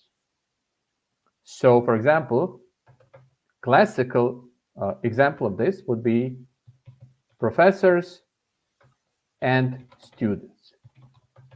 So you have two ways of modeling this. You can have professor containing references to students. So student 1, student 2, student 3, etc. Or you can go and say, okay, here is the student, and I will go with professor 1, professor 2, professor 3.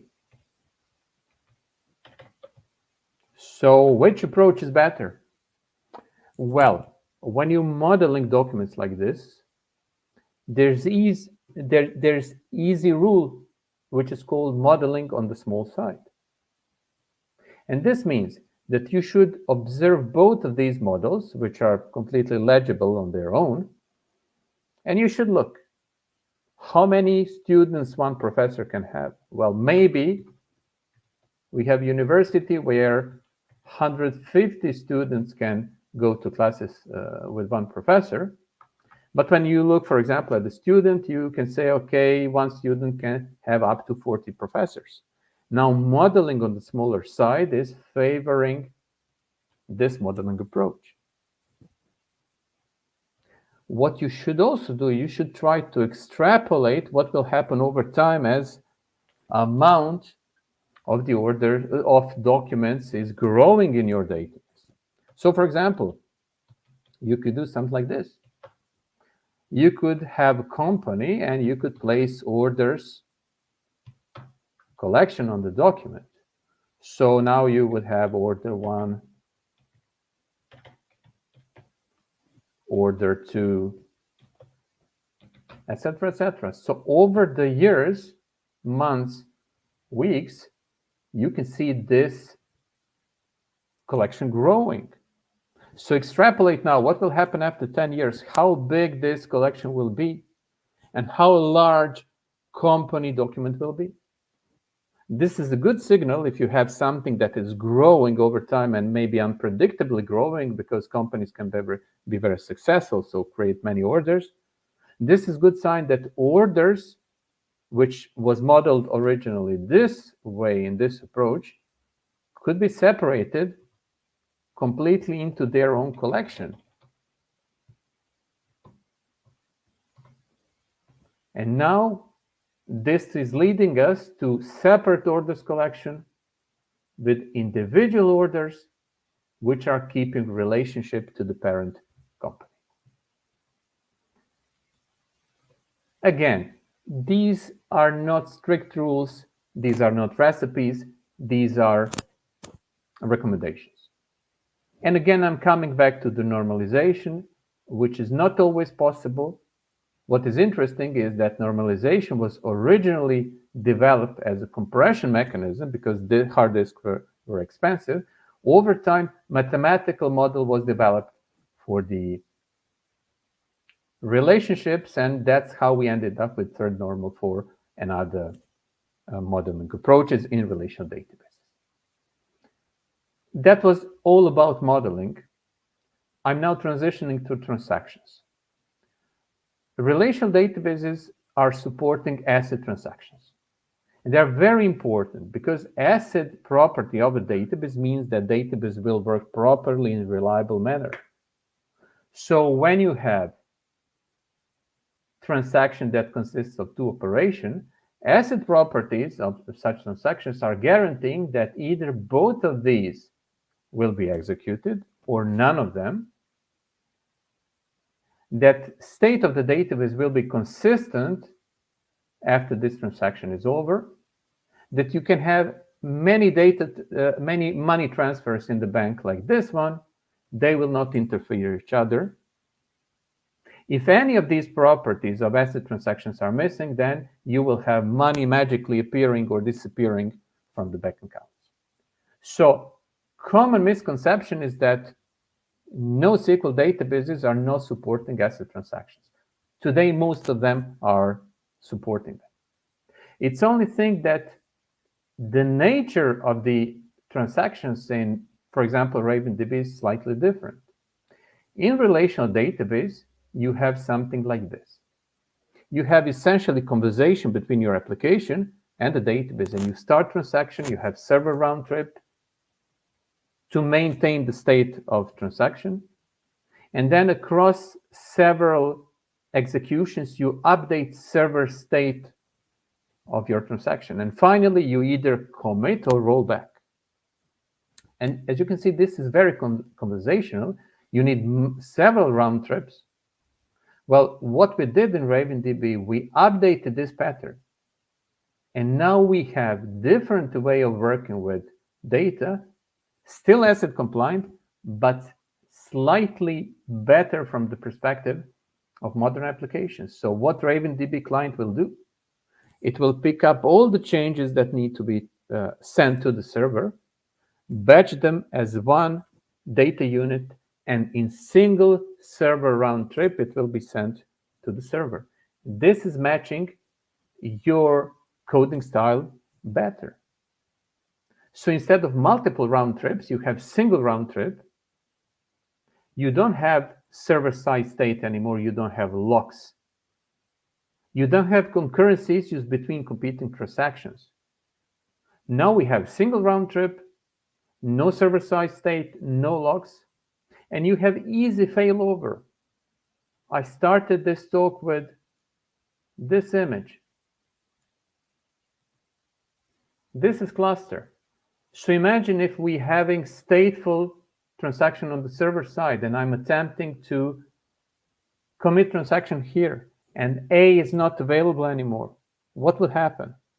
I cannot easily fail over. But in this new pattern of a single round trip batch data sending, my application will attempt to send bunch of data to the node A. If it fails, it will automatically, autonomously retry on the node B and finally on the node C. So you see how a redesign of transaction round trip can favor cluster setup. You also, when you start working with NoSQL databases, beside ACID, you will find one more acronym. This is so-called BASE.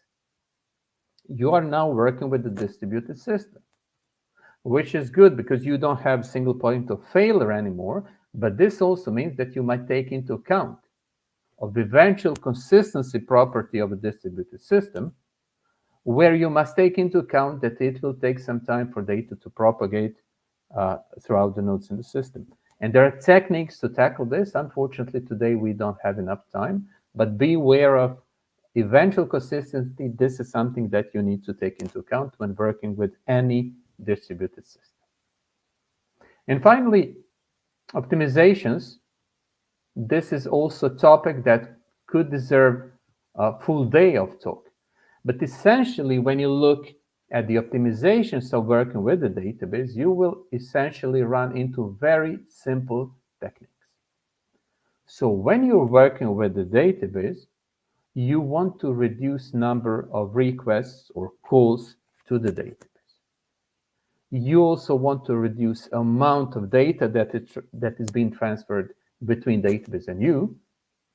And whenever you can, you should use specialized features that databases are offering.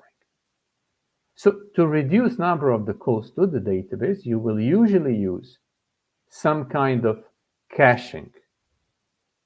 Because if your application can find already cached data, locally it will not go to the server. Well, with caching, it's always a problem to know when to invalidate it. So RavenDB has something called aggressive caching, where your application RavenDB client will be holding cached data. If anything changes within the database will open WebSocket connection and will send automatic message to RavenDB client to invalidate currently cached data. So you have best of both worlds. You have cache, and database can remotely invalidate cache that your application is holding. We also have numerous techniques for reducing number of the calls, like lazy loading. Let's postpone data loading as much as we can, and then if we can combine loading of two different objects in one call, this means that we just eliminated one call to the database. Also, RavenDB has concept of includes, which works similarly to joins in relational database. So, for example, I would like to see all of my orders that were shipped to London. And I got them. But if I want to show this on the screen, now I need to make one more call to the database to fetch company name, because my users want to see the name of the company. So that would be two calls, one to fetch this order and another one to fetch reference company. So RavenDB has this include keyword where I can say include me company. Now when I execute this, I got my orders that went to London, but in the same round trip to the server, I got all the company documents, as you can see here, that were referenced by these orders. And what is interesting here is that this is better than join, because with joins, you will do something like this. Select from orders, join companies, where, and now we have condition. In this case, this is orders going to London. So what will happen in relational database? Engine will first join two tables, orders and companies, and this can be millions of rows potentially. After that, filtering condition will be applied, which essentially means that your CPU spends cycles joining these rows, and then you will throw almost all of them. what we did with RavenDB, we changed the order of the evaluation. So what we have here, I'm first filtering here only those orders going to London.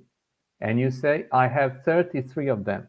So I could have 10,000 orders. I will first filter out 33 of them. And then only for those 33, I will fetch companies which are being referenced. And when you look at the JSON that is being returned by the database, you see a results collection here containing all these orders.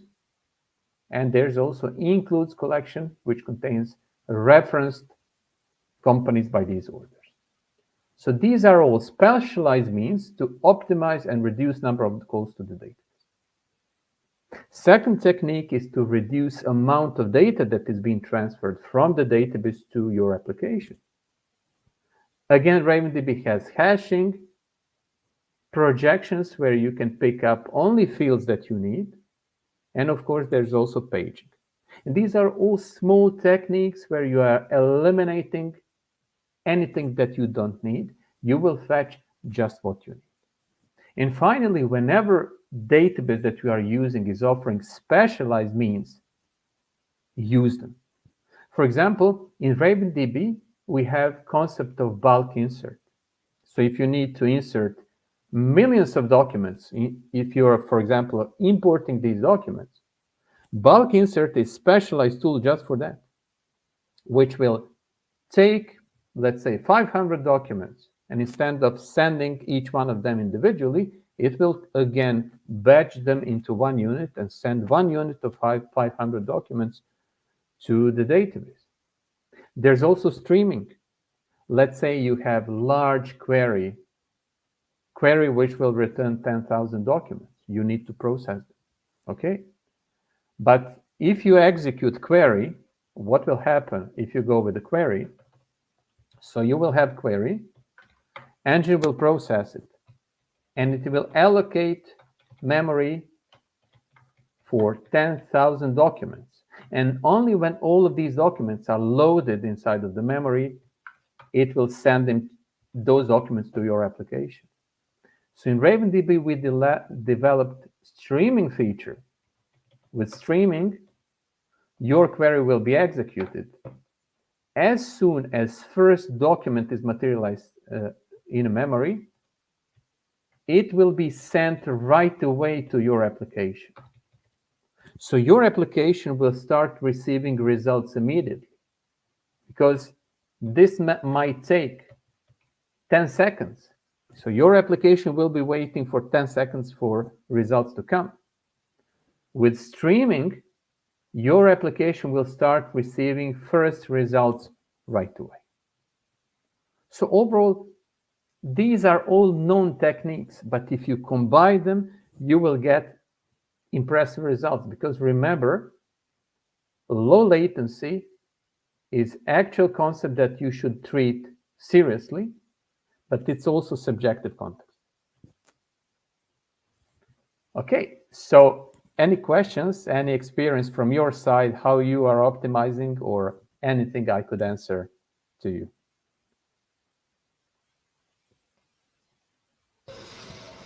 Hi, Leon. Thanks for your talk again. It's interesting because when we talk about this subject, NoSQL databases, you showed at the beginning of your talk that we have lots of categories for NoSQL database, and each one solves a kind of a problem, right? Correct. But I didn't know that this subject was too dense.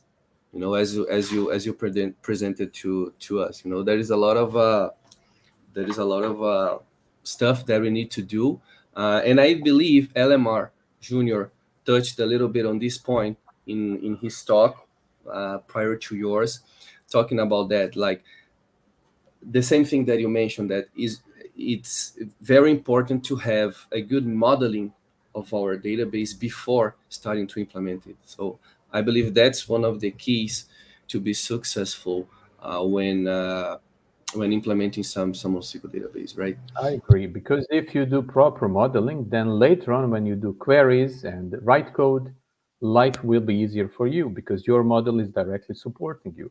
And when it comes to these databases, if you need to do caching, there's no point. Yes, you could use RavenDB or MongoDB for caching, but it will be better if you use specialized tools for that.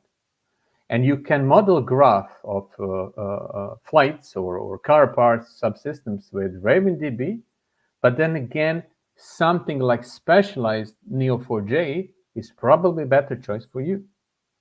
So every time you run into a project, you should stop, examine, do some kind of discovery of the domain model, and then determine what works best for you.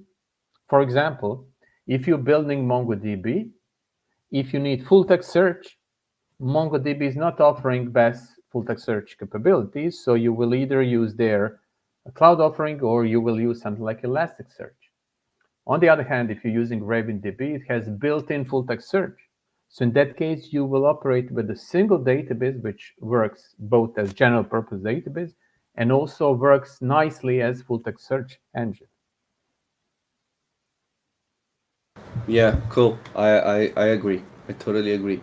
One question that I asked to LMR, and I'm going to ask you as well, is that we know that some relational databases, for example, like Postgres, we can use Postgres today to store non-relational data, right? Because they offer like the JSON-B column, there are other databases that offer the XML column, and so on and so forth.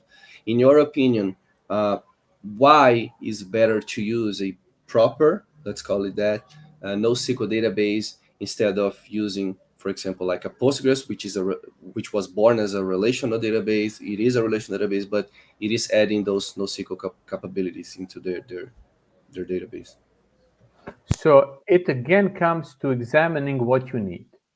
So in the same sense that you could use RavenDB as a key value store, but specialized solution is better, there are also many small details where, for example, NoSQL could be better solution than, for example, Postgres.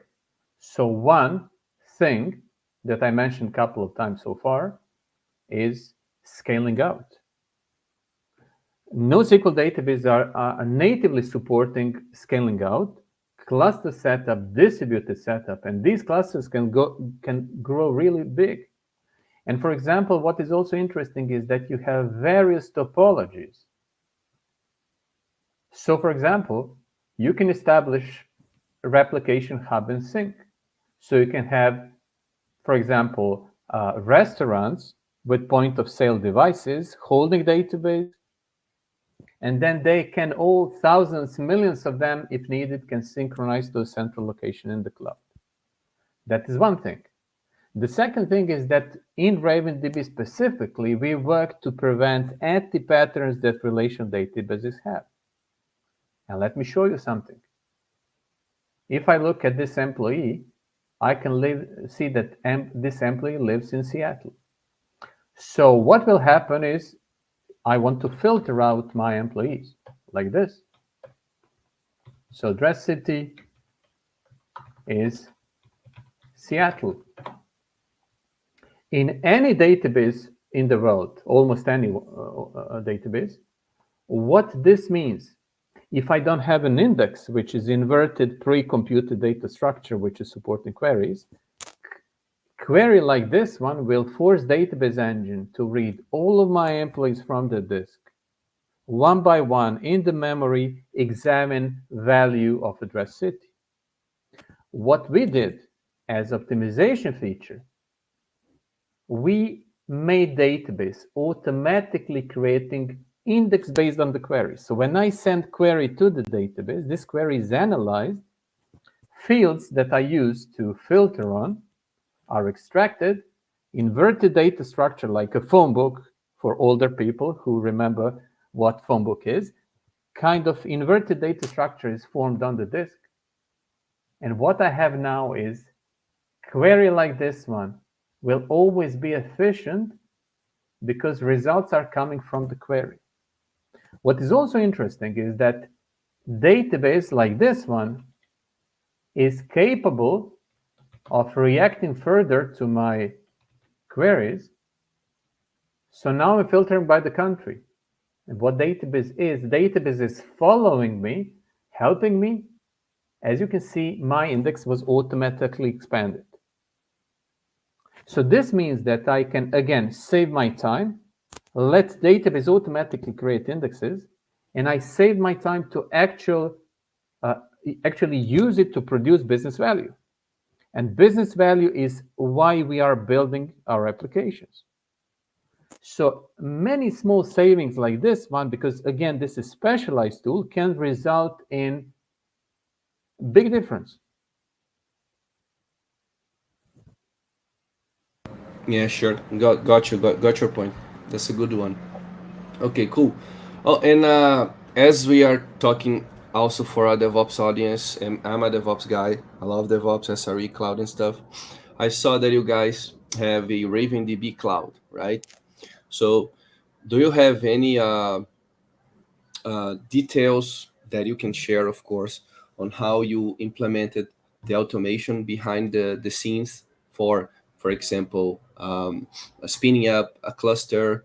You guys are running on Kubernetes cluster, for example, or on regular VMs. You know, you guys are using some infra as a code tool like Terraform, Pulumi, Crossplane, whatever, to run the things behind the scene. What you can share with us, if you can, of course.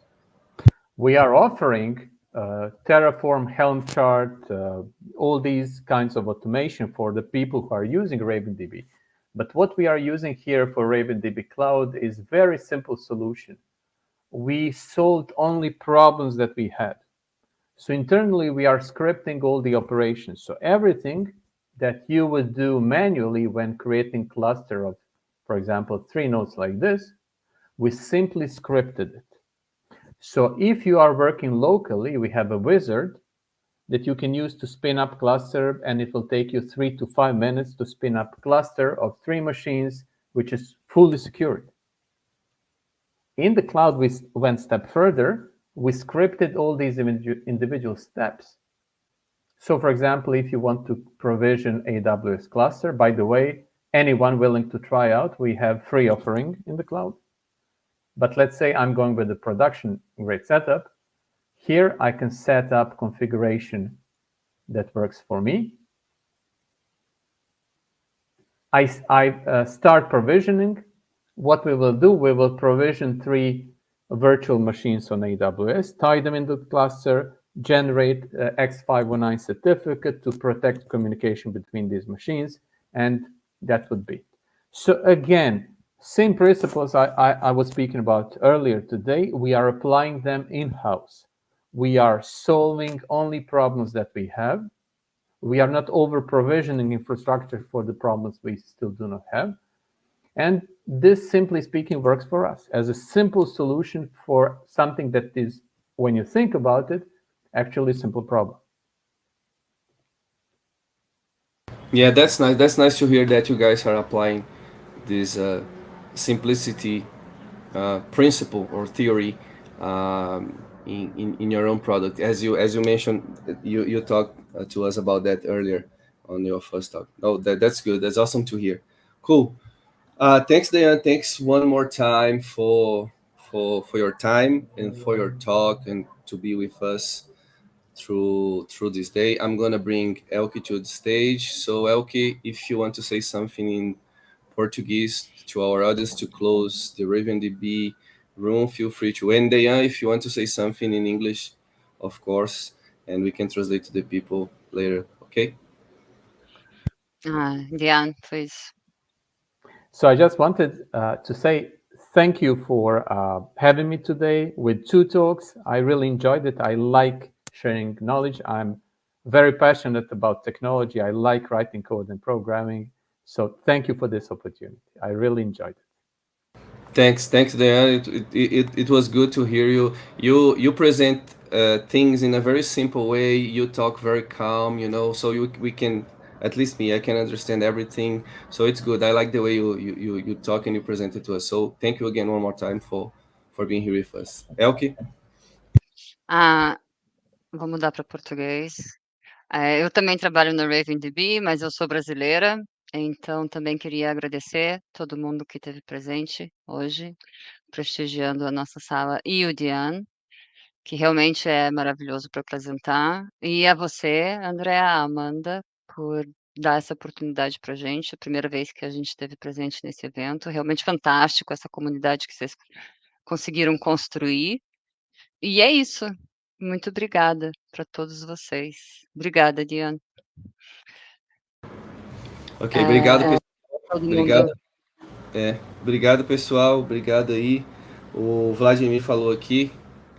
Vladimir is saying that he's going to do a test or a POC with RavenDB in his project .NET MAUI. Cool. Muito bom, Vladimir. E como o Dejan mencionou, o RavenDB tem uma free tier lá, uma free tier na cloud deles, você pode criar, você pode brincar e testar o seu projeto, que vocês vão gostar muito, tá bom? Exatamente. Pessoal, obrigado. Pessoal, obrigado mais uma vez. Depois a Amanda vai enviar o e-mail para todo mundo com os PDFs, os slides, o LinkedIn do Dejan, da Elke, o meu, dela, de todo mundo, para a gente se conectar e movimentar cada vez mais o RavenDB dentro da nossa comunidade, tá bom? Muito obrigado, pessoal. Com certeza. Obrigada, gente. Tchau. Bye, Elke. Bye, Dejan. Good night, good afternoon, good morning. Bye, bye. Bye.